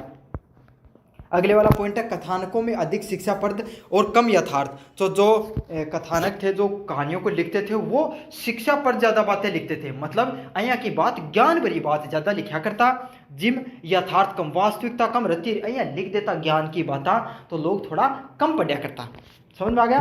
तो जब कोई भी चीज़ शुरुआत हो ना, तो कोई उद्देश्य यही हुआ कि अपना समाज ना बदल देना। तो यही है, उपन्यासों ने भी, जो उपन्यासकार जो पहले होते थे, इन्होंने यही प्रयास किया कि हम समाज के ऊपर कुछ बदलाव करने का प्रयास करेंगे। तो इन्होंने नैतिक शिक्षा पर लिखना प्रयास किया, ब्रज भाषा और खड़ी भाषा पे, और शिक्षाप्रद तरीके से लिखने का प्रयास किया।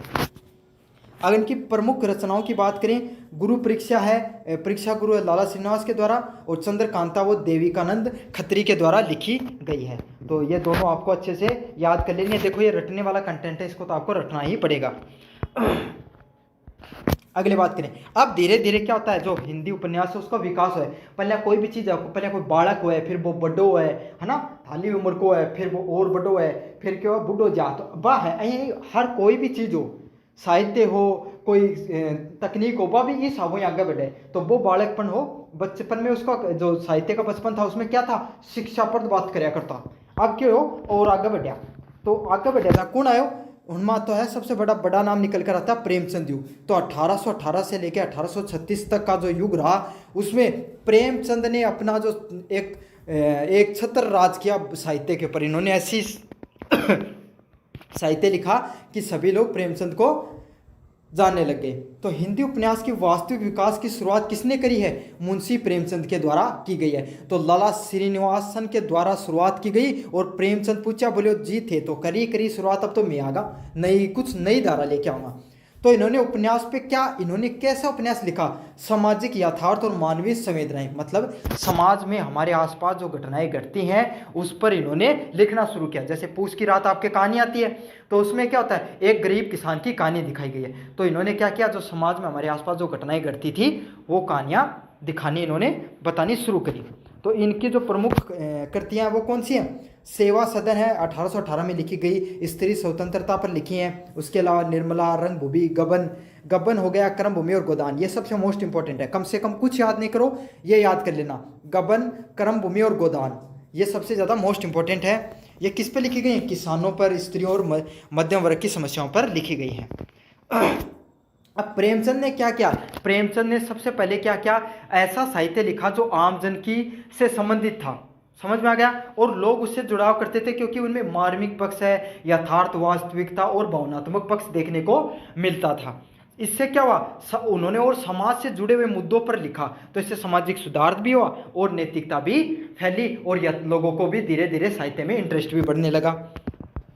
फिर जो युग आता है वो प्रेमचंदोत्तर युग आता है, मतलब प्रेमचंद के बाद का युग। इसमें मनोविज्ञान और शिल्प विकास ज़्यादा देखने को मिलता है। तो ये चीज़ आपको याद करनी होगी। शुरुआत में नैतिकता, प्रेमचंद युग, फिर प्रेमचंदोत्तर युग आता है 1836 से लेकर 1850 तक। ठीक है, इसमें क्या हुआ, इसके अंदर, इस काल के अंदर मनोविज्ञान विश्लेषण, मतलब मन की बात पढ़ने वाली बातें ज़्यादा बताने लगा, और शिल्प प्रयोग की ओर बढ़े, जिसमें अंतर्मन और आत्म संघर्ष को उकेरा गया। तो इन क्या हो, जो प्रेमचंदोत्तर युग हो, इसके अंदर क्या बताया गया कि मनोविज्ञान की जो आदमी का मन में जो संघर्ष चल रहे हुए है, उसका बारे में ज़्यादा चीज़ बताई गई थी। तो एक प्रमुख लेखक कौन रहा? जिनेंद्र कुमार सुनीता और त्यागपत्र लिखा उनके द्वारा। आगे के द्वारा शिखर एक जीवनी नामक लिखा गया। फिर अगला युग निकल के आता है प्रगतिशील युग है, वो 1940 से लेकर 1960 तक, जिसमें सामाजिक यथार्थ और वर्ग संघर्ष की बातें। क्यों? क्योंकि यो आया को दौर हो जद साहित्य कहाँ से निकल कर आता है? समाज से निकल कर आता है। जैसा समाज की भावना वैसा ही साहित्य होता है। मैं समझाऊंगा कैसे इसके बारे में आपको।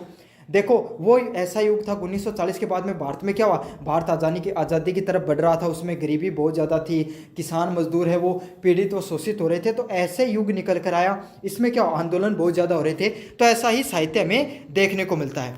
तो इस दौर में गरीबी का साहित्य, शोषण का साहित्य व पूंजीवाद का साहित्य व गरीब किसान व मजदूर आंदोलन का साहित्य ज़्यादा देखने को मिला, क्योंकि जमींदारी प्रथा वो अपने सर्वोच्च काल पर थी। किसान थे वो पीड़ित थे, कर से पीड़ित थे, अकाल वगैरह बहुत ज़्यादा आ रहे थे, उनसे पीड़ित थे।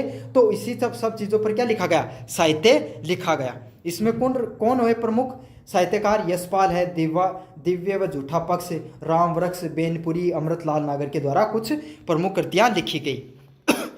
फिर अगले वाला है नई कहानी और नव उपन्यास युग। तो 1960 के बीच में 1980 के चीज़ में क्या हुआ आपको पता। उसके बाद में जो इंडस्ट्रीज वगैरह, उद्योग वगैरह लगने शुरू हो गए, तो लोग ग्रामीण से पलायन करके कहाँ जाने लगे? शहरों की तरफ जाने लगे।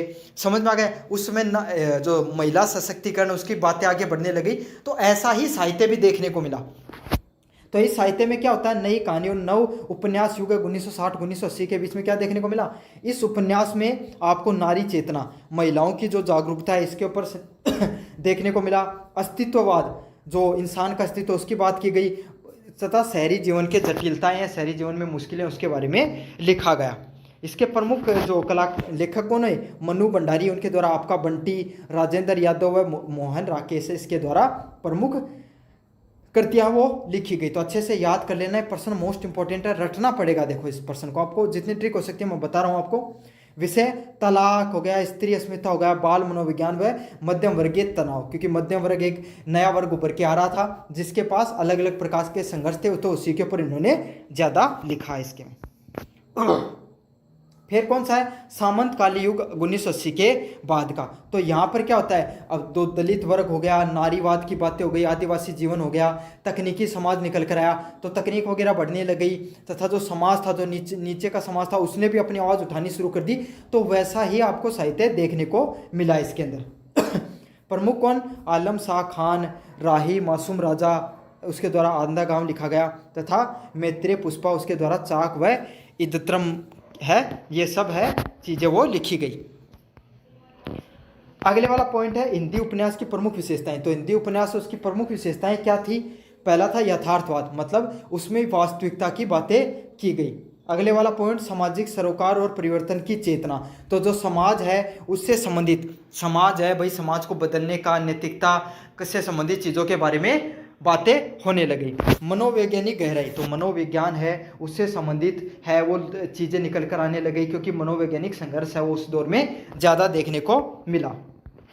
अगले वाला दलित हो गए, पिछड़े हो गए, जो स्त्री हो गई, उन सब चीज़ों पर भी चित्रण देखने को मिलता है। अगले वाला पॉइंट है भाषा में सादगी और संवाद की प्रभावशीलता। तो जो गद्य होता है उसकी यही विशेषता होती है कि जो भाषा होती है वो एकदम सरल होती है, हर व्यक्ति को समझ में आ जाए, हर व्यक्ति वो इससे जुड़ाव महसूस कर सके। तो इसीलिए क्या होती है, जो उपन्यास है उसकी भाषा की जो सादगी व संवाद देखने को मिलता है। निष्कर्ष की बात करें, हिंदी साहित्य का जो विकास है वो साहित्यिक परिपक्वता का प्रतीक है। तो आपको पता भाई, हर चीज़ें समय के साथ बदलती चली जाती है, जैसा समय आता है वैसा ही समाज बदलता है, समाज बदलता है तो साहित्य भी बदलता जाता है। तो जैसे जैसे साहित्य बढ़ा है वैसे वैसे उसमें परिपक्वता और देखने को मिली है।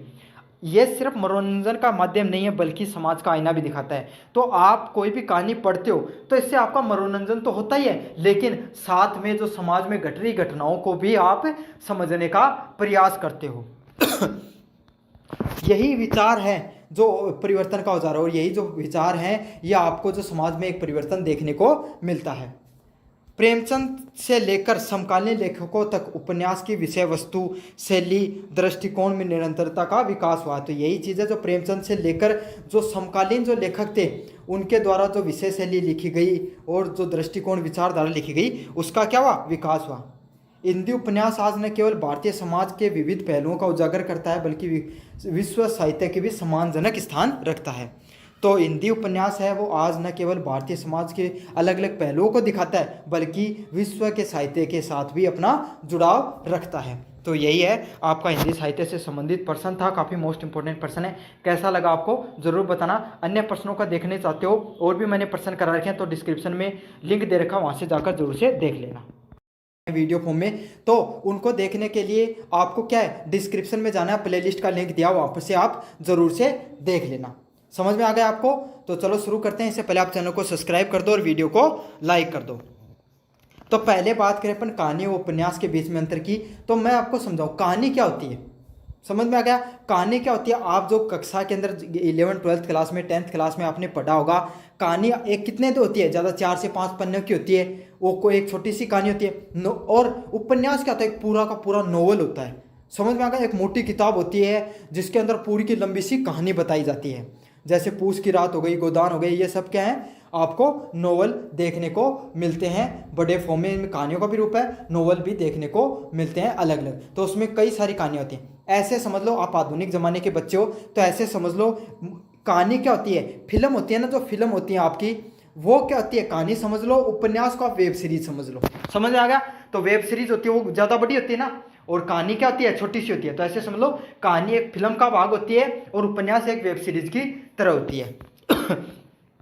अब मैं आपको बताऊं, दोनों ही गद्य की प्रमुख विधाएं हैं। तो जो कहानी और जो उपन्यास है वो दोनों ही क्या है, गद्य की प्रमुख विधाओं में से एक है, जिसके माध्यम से लेखक क्या बताता है, जीवन के अनुभव। तो उसने जीवन में क्या देखा, समाज की समस्याओं के बारे में। तो जैसे आपको पता है, आपके जो पूस की रात हो गई जो चलती है प्रेमचंद के द्वारा, या फिर अन्य कहानियाँ भी हैं जो समाज के ऊपर घटित घटना समस्याओं के ऊपर बात करती हैं।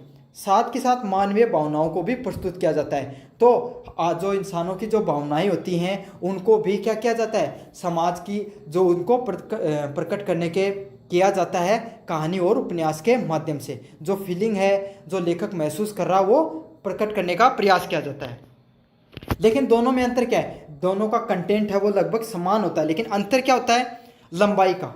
मतलब कहानी छोटी होती है और उपन्यास बड़ा होता है। विषय का, विषय क्या होता है, विषय विस्तार। कहानी का विषय आपको पता भाई, कोई चीज़ 4-5 लाइनों में लिखनी होती है और एक 5-6 पन्नों में लिखनी है। तो दोनों में क्या अंतर होगा, विषय का अंतर होगा। भाई कहानी में क्या एक पात्र लिया जाता है, समझ में आ गया? जैसे आप ऐसे समझ लो फिल्म में एक ही हीरो होगा ना, उसी के आसपास स्टोरी घूमती रहती है। लेकिन वेब सीरीज होती है उसमें कई सारे हीरो होते हैं, उनके आसपास पूरी स्टोरी घूमती रहती है, फिर लास्ट में सबको सम अप करके दिखाया जाता है। तो ऐसा ही होता है, विषय विस्तार का अंतर होता है। अगले वाला पॉइंट, चरित्र चित्रण करना, मतलब कैरेक्टर्स को इस्टेब्लिश करने में अंतर होता है। कहानी में एक ही पात्र होता है, उसी के बारे में बात की जाती है, जबकि उपन्यास में बहुत सारे पात्रों को एक साथ उनकी कहानी चलती रहती है और लास्ट में उनको एक साथ जोड़ा जाता है। तो ये अंतर होता है दोनों के अंदर मुख्य रूप से। अब और अच्छे से समझने का अपन प्रयास करेंगे। सबसे पहले बात करें, देखो कितना शानदार तरीके से दिखा रखा है। अगर आप ये पीडीएफ डाउनलोड करना चाहते हो तो टेलीग्राम का लिंक दिया है, वहाँ से जाकर कर लेना इस पीडीएफ को। इस एक संक्षिप्त कहानी क्या होती है, एक छोटी रचना होती है जिसमें एक ही घटना होती है, एक ही पात्र होता है, और उसको भाव की, उसकी फीलिंग को मद्देनजर रखते हुए क्या किया जाता है, कथा को, कहानी को रचा जाता है। समझ में आ गया? फिर बात करें अपन उपन्यास की, तो उपन्यास होता है ना, वो क्या होता है, एक बहुत बड़ी रचना होती है जिसमें बहुत सारे पात्र होते हैं और अलग अलग परिस्थितियों को जोड़कर एक कहानी है, एक जो कहानी है उसको लिखा जाता है। तो यही फर्क होता है, जो कहानी होती है वो उसमें एक ही पात्र होता है, एक ही कहानी होती है और एक ही भावना होती है। जबकि जो उपन्यास होता है वो बहुत बड़ा होता है, दीर्घ होता है, उसमें कई पात्र होते हैं, कई घटनाएं होती हैं और कई परिस्थितियों को एक साथ जोड़ा जाता है। लंबाई की बात करूं तो कहानी होती है वो छोटी होती है, 2 से 10 पन्नों में होती है, जबकि उपन्यास है वो लंबा उपन्यास है वो लंबा होता है, लगभग 50 से 500 पन्नों तक आपको देखने को मिल सकता है। अगले वाले पॉइंट की बात करूं, कथानक, प्लॉट की, तो एक ही घटना कहानी है वो एक ही घटना पर कार्य करेगी। मतलब एक ही कहानी है, एक घटना होगी, उसी के बारे में बताया जाएगा। तो फिल्म होती है उसमें आपको पता ना, एक ही कहानी होती है। हीरो की ज़िंदगी में मान लो क्या हो गया, उसके पिताजी की मृत्यु हो गई तो वो उसका बदला ले रहा है, तो एक कहानी हो गई। लेकिन जो उपन्यास हो गया उसमें क्या अनेक घटनाओं से जुड़ा हुआ होता है, विस्तृत घटना देखने को मिलती है। तो उपन्यास होता है वो मैंने वेब सीरीज के माध्यम से समझाया। तो वेब सीरीज में क्या होगा, बहुत सारे पात्र होंगे, उनके क्या आपस में कोई एक सामाजिक प्रॉब्लम होगी, फिर वो उनका जुड़ाव किया जाता है। तो समझ में आ गया ना, कई लोगों की समस्या होती है, उसका जुड़ाव होता है, कई हीरो इसके अंदर होते हैं। तो यही होता है जो उपन्यास होता है, उसमें अनेक घटनाएं होती हैं और उनका जुड़ाव विस्तृत रूप से होता है। 4 नंबर प्रश्न की बात करूं, पात्र। तो पात्र है वो कहानी के अंदर क्या होते हैं, सीमित होते हैं। समझ में आ गया, 1-2 पात्र आपको देखने को मिलेंगे, जबकि जो उपन्यास होते हैं उसमें अनेक पात्र हैं। पात्र कौन होते हैं, जो हीरो होता है ना जैसे फिल्म के अंदर, वैसे पात्र बोला जाता है हिंदी में, अगर आपको नहीं पता हो तो उसमें कई पात्र देखने को मिलते हैं। अगले वाले पॉइंट की बात करें, समय सीमा एक सीमित समय का अंश को दर्शाती है। तो ये है जो कहानी है वो एक सीमित, एक छोटे समय अंतराल की कोई कहानी है, उसको दिखाने का प्रयास करती है। लेकिन जो उपन्यास होता है वो बहुत लंबी कहानी को दिखाता है, बहुत लंबे समय की 15-15, 20-20 सालों की लंबी कहानी को इसमें दिखाया जाता है उपन्यास के अंतर्गत। उद्देश्य की बात करें, एक ही भाव, एक ही विचार या मोड़ को उजागर करती है। तो इसका उद्देश्य क्या होता है, जो कहानी होती है वो एक ही भावना को दिखाती है, एक ही विचार को दिखाती है और एक ही मोड़ को प्रकट करने का प्रयास करती है। जबकि जो उपन्यास होता है वो समाज, संस्कृति व राजनीति आदि के गहन दृष्टिकोण को प्रस्तुत करता है। लेकिन जो आपका उपन्यास होता है वो समाज की जो संस्कृति हो गई, वहाँ की जो राजनीति हो गई, उसकी सब घटनाओं को क्या करता है, जोड़ने का प्रयास करता है। भाषा शैली की बात करूं तो भाषा शैली होती है वो संक्षिप्त होती है, छोटी होती है, पर लेकिन प्रभावशाली और संघन होती है। तो यही है जो भाषा शैली होगी, इसके अंतर्गत क्या होगी, वो छोटी होगी, संक्षिप्त होगी और प्रभावशाली होगी। इसमें क्या होगा, विस्तार युक्त होगी, मतलब जो इसमें भाषा शैली है वो क्या होगी, विस्तार में होगी, उपन्यास में बहुत लंबी होगी और बहुयामी, मतलब अलग अलग तरह की बातों को आपको बताया जाएगा। अलग अलग पात्र हैं तो अलग अलग भाषा होगी, अलग अलग तरीके से उनको रिप्रेजेंट किया जाएगा। गति की बात करें, बहुत तेजी से आगे बढ़ती है। फिर जैसे मैंने उदाहरण से बताया था, फिल्म में आपको पता तेजी से कहानी बता दी जाती है, लेकिन वेब सीरीज में धीरे धीरे कहानी आगे बढ़ती है। 1-2 तक तो आपको, एपिसोड तक तो समझ में नहीं आता है कि हो क्या रहा है। तो वही है, जो कहानी है वो भी धीरे धीरे आगे बढ़ती है। उपन्यास है वो धीरे धीरे उसमें घटनाओं का विकास होता है, धीरे धीरे वो उपन्यास आपको बहुत ज़्यादा, कम से कम 1-2 चैप्टर, 2-3-4 चैप्टर पढ़ने के बाद में तो आपको समझ में आएगा कि ये कहानी किस तरफ जा रही है। संरचना की बात करें तो जो कहानी होती है वो क्या होती है, सरल होती है, एकदम एक मुखी होगी और सरल होगी, एकदम सरल तरीके से चीज़ों को बताया होगा। लेकिन ये जो उपन्यास होगा वो क्या होगा, जटिल होगा और उसके बहुखंडीय होगा।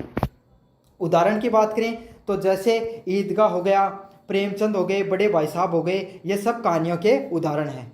तो और इसमें बात करें जो उपन्यास है वो गोदान उपन्यास हो गया, प्रेमचंद के द्वारा लिखा गया है। आपका बंटी है वो किसके द्वारा लिखा गया, मन्नू भंडारी के द्वारा लिखा गया है। तो समझ में आ गया, ये मुख्य अंतर थे। सीधी सीधी बात है, कहानी है वो छोटा रूप होती है और उपन्यास बड़ा रूप होती है।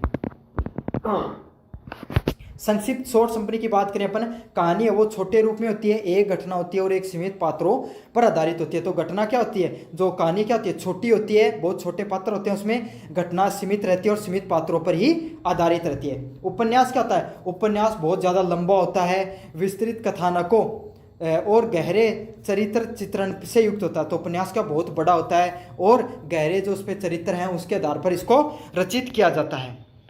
अगले वाले पॉइंट की बात करूं, कहानी में भावों की तीव्रता होती है और उपन्यास में गहराई का विस्तार। तो कहानी में क्या होगी, कहानी में चीज़ों को स्पीड से बताई जाती है, जबकि उपन्यास में चीज़ों को गहराई से बताया जाता है और विस्तार से बताया जाता है। तो ये मुख्य अंतर होता है। निष्कर्ष की बात करूं, कहानी और उपन्यास दोनों ही साहित्य की महत्वपूर्ण विधाएं हैं। तो आपको पता है कहानी और उपन्यास दोनों ही हैं वो साहित्य की क्या बहुत महत्वपूर्ण भाग हैं। कहानी पाठक को तुरंत प्रभाव देती है, मतलब आपको तुरंत चीज़ें समझ में आ जाएगी, तुरंत भावना समझ में आ जाएगी, तुरंत आपको क्या हो जाएगा, उसको पढ़कर जो आपको फीलिंग लेनी थी, जो आपको मनोरंजन करना है या आपको कुछ सामाजिक सीख लेनी है वो तुरंत आपको मिल जाएगी। लेकिन उपन्यास है वो पाठक को दीर्घकालीन विचार व सामाजिक विश्लेषण को प्रदान करता है, जबकि जो उपन्यास होता है वो क्या है, बहुत विस्तृत रूप में होता है, बहुत आपको कई देर पढ़ने के बाद में समझ में आता है, लेकिन उसका प्रभाव भी क्या रहता है, उतना ही गहरा रहता है। साथ के साथ समाज से जुड़ी उतनी ही घटनाओं को वो ज़्यादा आपके अंदर डालने का प्रयास करता है। इन दोनों में अंतर होने के बावजूद लेकिन साहित्य मूल्य समान रूप से महत्वपूर्ण है। तो दोनों का जो साहित्यिक महत्व है वो दोनों का ही क्या है, बराबर रूप से बराबर है। तो ये हो गया आपका जो कहानी और साहित्य के बीच में जो प्रमुख अंतर होता है वो मैंने आपको बता दिया है। रूप से चाहे लघुतरात्मक रूप से आए चाहे अति लघुतरात्मक रूप से आए, आप इस प्रश्न को जरूर से कर दोगे। साथ के साथ चैनल को सब्सक्राइब कर देना, वीडियो को लाइक कर देना और अपने दोस्तों को जरूर से शेयर कर देना है। तो चलो शुरू करें अपन।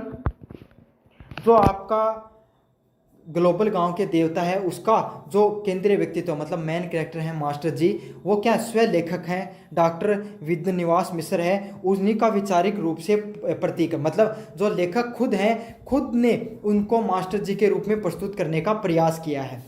मास्टर जी क्या एक आम शिक्षक ही नहीं है, बल्कि वे भारतीय संस्कृति व परंपरा के लोक चेतना और मूल्यों के सजग पैरी है। मतलब वो क्या है, वो भारतीय जो संस्कृति है उसके प्रेरी है, मतलब उसको बचाने का वो प्रयास कर रहे हैं। लोक चेतना, लोक भावना है, उसको बचाने का प्रयास कर रहे हैं। उनका जो चरित्र है, विचार हैं और अनुभव है वो चिंतन के गहराई लिए हैं। मतलब उनके जो विचार हैं, उनकी जो संस्कृति के प्रति, भारतीय संस्कृति के प्रति जो उनके विचार हैं वो एकदम गहराई से हैं कि अगर भारतीय संस्कृति है वो देखो कैसे आधुनिकता के चक्कर में पीछे छूटती जा रही है, ये सब उनके विचार हैं। जो भूमंडलीकरण के दौर में खोती हुई भारतीय आत्मा को खोज में जुटा हुआ है। तो ये जो आज का समय है इसमें जो भारतीय जो आत्मा है, जो भारतीय संस्कृति है वो धीरे धीरे खोती जा रही है, उसकी आत्मा खोती जा रही है। तो उसके विचार हैं, उनके प्रति गहरी संवेदना वो व्यक्त करने का प्रयास करते हैं इस कहानी के माध्यम से, खुद के पात्र के माध्यम से। अब देखेंगे मास्टर जी का चरित्र चित्रण। तो मास्टर जी की क्या मुख्य विशेषताएं हैं? पहला पॉइंट है परंपरावादी लेकिन प्रगतिशील विचारक। तो मास्टर जी हैं वो आधुनिकता को पूरी तरीके से नहीं नकारते हैं, बल्कि वे उस आधुनिकता के विरोध में हैं। मतलब देखो जो मास्टर जी हैं वो आज के समय जो बदलाव हो रहे हैं, आधुनिकता आ रही है, विकास हो रहा है, उसके पूर्ण रूप से विरोधी नहीं है, लेकिन वो उन चीज़ों का विरोध करते हैं जो हमारी संस्कृति को तोड़कर जो विकास हो रहा है। जैसे फास्ट फूड वाला खाना है वो हमारी संस्कृति का नहीं है। हमारी संस्कृति का तो आपको पता है दाल बाटी चूरमा वो है। अगर आप और कोई स्टेट के हो तो वहाँ का अपना देसी खाना है, लेकिन हम क्या खा रहे हैं, चाउमीन, बर्गर, पिज्ज़ा ये सब खा रहे हैं। तो इस प्रकार के जो विकास हो रहा है, जो हमें परिधानों में जो विकास होता जा रहा है, उन सब चीज़ों पर क्या है उसका विरोध करते हुए दिखाई देते हैं मास्टर जी इस कहानी के माध्यम में। उन्होंने कहा है विकास हो लेकिन उनकी जड़ों को छोड़कर नहीं होना चाहिए। मतलब कोई भी व्यक्ति का विकास होना चाहिए, हर व्यक्ति, हर समाज, हर व्यक्तित्व का विकास होना चाहिए, लेकिन अपनी जो जड़ें हैं हमें अपनी जड़ों को बिल्कुल भी नहीं भूलना चाहिए। हमें अपनी संस्कृति को छोड़कर विकास बिल्कुल भी नहीं करना चाहिए। इन्होंने क्या कहा है, हम ग्लोबल होते जा रहे हैं लेकिन ग्लोबल होते गांव में देवताएं गुम क्यों हो रहे हैं। मतलब हम हैं वो पूरी दुनिया से जुड़ते तो जा रहे हैं, लेकिन इस जुड़ाव के बीच में जो हमारे देवता हैं, हमारी जो परंपराएं हैं वो पीछे क्यों छूटती जा रही हैं। अगले वाला पॉइंट है गंभीर, चिंतनशील और दार्शनिक प्रवृत्ति। तो उनका व्यक्तित्व है वो कैसा है, उनका व्यक्तित्व वो केवल शिक्षण तक ही सीमित नहीं रहा है, बल्कि वे समाज के हर पहलू पर गहराई से विचार करते हैं। तो उनका जो व्यक्तित्व है वो क्या है, शिक्षण तक ही सीमित नहीं था, बल्कि समाज के हर पहलू पर उन्होंने जोड़ने का प्रयास किया है। संस्कृति हो गई, भाषा हो गई, लोक जीवन हो गया, चाहे राजनीति का बाजार हो गया, सब चीज़ों को इन्होंने क्या किया है, सब चीज़ों को बच्चों को वो अच्छे से समझाने का प्रयास किया है, चिंतन व पहलू के रूप में बताने का प्रयास किया है। और जो उनके विचार हैं वो कोई भी पाठक अगर जो पढ़ रहा है उनके सोचने पर मजबूर कर देंगे। तो वो क्या एक आम समाज के शिक्षक ही नहीं है, बल्कि उनके द्वारा जो संस्कृति पर उनके विचार हैं, उनकी भाषा है, वो जो राजनीति पर उनकी जो पकड़ है वो क्या दिखाती है, वो उनको आपको पढ़ोगे तो उनको सोचने पर आपको मजबूर कर देगी। अगले वाला पॉइंट है गाँव के प्रति गहरी संवेदनशीलता। तो मास्टर जी हैं उनका गांव के प्रति, वो गांव को सिर्फ स्थान ही नहीं मानते, बल्कि एक जीवित संस्कृति के रूप में देखते हैं। मतलब एक जिंदा संस्कृति के रूप में देखते हैं। वहाँ सामूहिकता, मतलब सभी लोग जो मिलजुल के रह रहे हैं, उनका आत्मिकता, मतलब उनका भावनाओं से जुड़ाव है। लेकिन जो गांव में जो परिवर्तन हो रहे हैं भौतिक ही नहीं, मतलब ऐसा नहीं कि आजकल लोगों के पास फ़ोन आ गया, लेकिन फ़ोन ही नहीं आया, बल्कि उससे क्या हमारे एक दूसरे से अलग हो गए, हम अपने माता पिता को समय नहीं देते हैं, हम अपना सारा समय मोबाइल में लगे रहते हैं। तो यही चीज़ है, ये सब भौतिक परिवर्तन ही नहीं हो रहे बल्कि सांस्कृतिक परिवर्तन भी देखने को मिलते हैं। तो उन्होंने ग्लोबल गांव के देवताओं को गांव के आत्मा है और जिन्हें मीडिया व बाजार खा रही है, तो इन्होंने क्या कहा है, गांव के देवता हैं, गांव के जो लोग हैं वो गांव की आत्मा है, गांव की भावना है, गांव की संस्कृति है, उन्हें क्या करें, बाजार है, ये जो बाजारीकरण जो आपके पास दिखाई दे रहा है और जो मीडिया है वो उसे नष्ट करती जा रही है। अगले वाले प्रश्न की बात करें, शिक्षक के रूप में जिम्मेदार और मार्गदर्शक।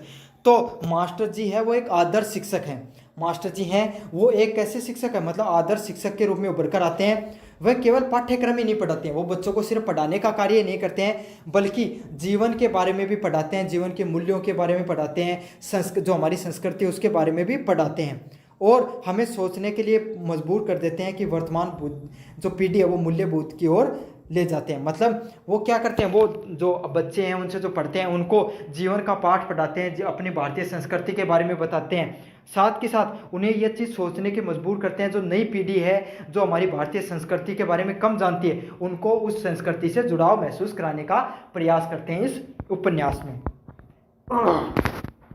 संवाद प्रधान और तर्कशील व्यक्तित्व है, तो उनका व्यक्तित्व कैसा है, उनकी जो भाषा है वो एकदम गूढ़ है और तर्कपूर्ण है, मतलब उनकी भाषा वो एकदम गंभीर है, साथ के साथ तर्कों से विचारों से एकदम भरी हुई है। वे संवादों के माध्यम से, मतलब बात जो आपकी कहानी के लेखन के माध्यम से वो पाठकों से सीधा बात करते हैं, मतलब उनका खुद का कैरेक्टर है, जो लेखक है उनको मास्टर जी के रूप में दिखाया है, तो वो जब अपनी भावनाओं को विचारों को प्रकट करते हैं तो वो खुद है सारी जो पाठक हैं उनको सोचने पर मजबूर कर देते हैं। उनके विचार लेखनीय शैली में भी संवाद के रूप में प्रभावित होते हैं, तो उनकी जो विचार हैं, भावना है, वो लेखन की जो शैली होती है उसमें संवाद के रूप में देखने को मिलते हैं। तो उनके जो विचार हैं वो क्या होते हैं, लेखनीय जो शैली है उसके अंदर संवाद के रूप में देखने को मिलते हैं आपको। अगले वाले पॉइंट की बात करूं, भारतीय संस्कृति के संरक्षक। तो मास्टर जी है उनकी सबसे बड़ी क्या है विशेषता रही है, उनकी यही है कि वो भारतीय संस्कृति है उसके संरक्षक के रूप में दिखाई देते हैं। मतलब जो भारतीय संस्कृति है जो कहीं विलुप्त होती जा रही है, कहीं पीछे छूटती जा रही है, उसके वो संरक्षक के रूप में दिखाई दे रहे हैं। वो जो वहाँ की जो गांव के लोग हैं, गांव के बच्चे हैं, नई पीढ़ी है, उनको क्या करते हैं, संस्कृति से जोड़ने का काम करते हैं। साथ के साथ खुद के पात्र के माध्यम में, खुद को पात्र के माध्यम से रखकर लेखक हैं वो जो पाठक है, जो नई पीढ़ी आ रही है जो इसको पढ़ेगी इस उपन्यास को, उनको जो हमारी संस्कृति, इस बाजारीकरण, इस ग्लोबलाइजेशन, इस जो आधुनिक युग है, शहरीकरण का जो युग है, इसमें कहीं पीछे छूटती जा रही है, उसमें भी जुड़ाव के लिए बताया है। इन्होंने गांव को, जो गांव है उनको क्या बताया, आत्मा का केंद्र, सामूहिकता, एक साथ रहने वाले लोग हैं, सामूहिक रूप से रहते हैं, भावनात्मक रूप से जुड़े हुए हैं। वहीं जो गांव के शहरी लोग हैं वो क्या होते हैं, एकदम भागदौड़ की जीवन जी रहे होते हैं, एक दूसरे से उन्हें कोई मतलब नहीं होता है। तो ये सब चीज़ें उन्होंने बताई हैं। समझ में आ गया आपको? तो ये मुख्य पॉइंट है। एक बार मैं आपको ओवरव्यू करवा देता हूँ सारी चीज़ों का, चरित्र चित्रण का। परंपरावादी लेकिन प्रगतिशील विचार, तो जो आपको पता है मास्टर जी हैं वो क्या करते हैं, आधुनिक जो संस्कृति आ रही है उसको नकारते नहीं है, लेकिन वो जो भारतीय संस्कृति में गलत रूप से क्या करे प्रवेश कर रही है उसको नकारते हैं, गलत चीज़ों को नकारते हैं, आधुनिकता, गलत तरीके की आधुनिकता को नकारते हैं। अगले वाला पॉइंट है गंभीर, चिंतनशील और दार्शनिक प्रवृत्ति। तो उनका जो चिंतन है, उनकी जो विचार है वो कैसे हैं, एकदम चिंतनशील विचार हैं, अच्छे मतलब गहरे विचार हैं। वो अपने विचारों के माध्यम से जो भावनाएं प्रकट की उन्होंने अपने लेख के माध्यम से, उसको कोई भी व्यक्ति, कोई भी पाठक पढ़कर क्या हो सकता है, खुद भी विचारों में डूब सकता है। अगले वाला पॉइंट है गांव के प्रति गहरी संवेदनशीलता। तो लेखक हैं जो मास्टर जी के कैरेक्टर के माध्यम से अपने गांव को सिर्फ स्थानीय नहीं मानते, बल्कि उन स्थानीय लोगों से उनका जो जुड़ाव है, भावनात्मक जुड़ाव है, वो संस्कृति से जुड़े हुए हैं। तो इसका उनका क्या संवेदनात्मक जुड़ाव है।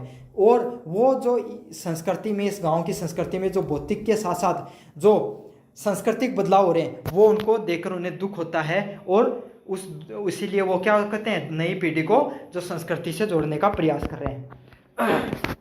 अगले वाला पॉइंट, शिक्षक के रूप में जिम्मेदार और मार्गदर्शक। तो वो क्या है, ऐसे एक आम शिक्षक की तरह नहीं है, लेकिन वो क्या करते हैं, बच्चों को पढ़ाने का प्रयास करते हैं। जो क्या क्या पढ़ाते हैं, सांस्कृतिक मूल्य, नैतिकता, हमारी जो प्राचीन सभ्यता संस्कृति थी उसको पढ़ाने का प्रयास करते हैं, जो कहीं नई पीढ़ी में विलुप्त हो चुकी है वो सब चीज़ें बताते हैं।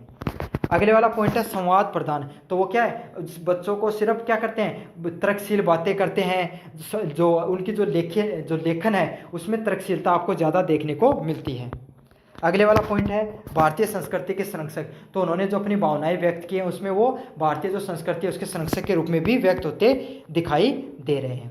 अब निष्कर्ष की बात करेंगे तो मास्टर जी हैं वो एक साधारण गांव के ग्रामीण अध्यापक ही नहीं है, बल्कि उनकी भारतीय आत्मा का दार्शनिक प्रवक्ता है। मतलब जो भारतीय संस्कृति है उनके आत्मा में रच बस गई है, उसी को इन्होंने दिखाने का प्रयास किया है। खास बात यही है कि ना तो वो अंध परंपरावादी है, ना तो वो प्राचीन परंपराओं का एकदम अंध भक्त हैं, ना ही आधुनिकता को एकदम अंधे रूप से स्वीकार करते हैं। उनका यही है कि आधुनिक जड़ों से कटकर नहीं, जड़ों को पोषित करते हुए आइए। तो उन्होंने क्या कहा है कि आधुनिकता है, इसको हमारी जड़ों को काटकर विकास मत कीजिए, आधुनिकता में मत आइए, अपनी जड़ों को भी पोषित होने दीजिए और आधुनिकता को भी स्वीकार करते रहिए। तो ग्लोबल गांव के देवता के माध्यम से मास्टर जी का जो चरित्र है वो एक प्रकार का क्या दर्पण है, हमें वास्तविकता दिखाने का प्रयास करता है। जो आज के समय हमारे समाज की जो दशा दिशा व चुनौतियां हैं वो आपको देखने को मिलती हैं। तो इसी के माध्यम से जो पाठक है वो चेतना और आत्म विश्लेषण करता है, उसी को क्या कहा गया है, ग्लोबल गांव के देवता है। उसमें मास्टर जी का चरित्र चित्रण आपको देखने को मिलता है। तो कैसा लगा वीडियो आप जरूर से बताना, अपने दोस्तों को जरूर से शेयर करना। धन्यवाद। जो उपन्यास की विशेषताएं हैं, प्रमुख बातें हैं वो आपको बतानी है। काफ़ी मोस्ट इंपॉर्टेंट पर्सन है आपका। अगर उपन्यास ग्लोबल गांव के देवता तो उसमें अगर आपके हिंदी साहित्य में है, परीक्षा में आएगा तो ये पर्सन जरूर से आएगा आपके सामने, ये समझ लेना। तो आपको क्या करना है, इस वीडियो को पूरा देखना है, चाहे निबंधात्मक रूप से प्रश्न आए, चाहे अति लघुतरात्मक और चाहे लघुतरात्मक रूप से। आपको ये प्रश्न आप किसी भी रूप में है आप जरूर से कर दोगे इस प्रश्न को, बस आपको वीडियो को पूरा देखना है। तो चलो शुरू करते हैं अपन इस वीडियो को। इससे पहले आप चैनल को सब्सक्राइब कर दो और अपने दोस्तों को जरूर से शेयर कर देना और लाइक भी कर देना। तो आपको पता है ग्लोबल गांव का देवता उपन्यास है। ये ग्लोबलाइजेशन क्या हो गए, आज के समय हम जो विकास कर रहे हैं, उद्योगीकरण को बढ़ावा दे रहे हैं, हम अपनी जो संस्कृति है उसको पीछे छोड़कर पश्चिमी संस्कृति को अपना रहे हैं, पूरी दुनिया की संस्कृति को अपना रहे हैं, उसी को क्या कहा जाता है, ग्लोबलाइजेशन कहा जाता है। तो ये जो ग्लोबलाइजेशन की प्रक्रिया है उसमें हमारी जो गांव की जो समाज है, संस्कृति है, उस पर क्या क्या प्रभाव पड़ रहा है उसके बारे में इस उपन्यास में ग्लोबल गांव के देवता में बताया गया है।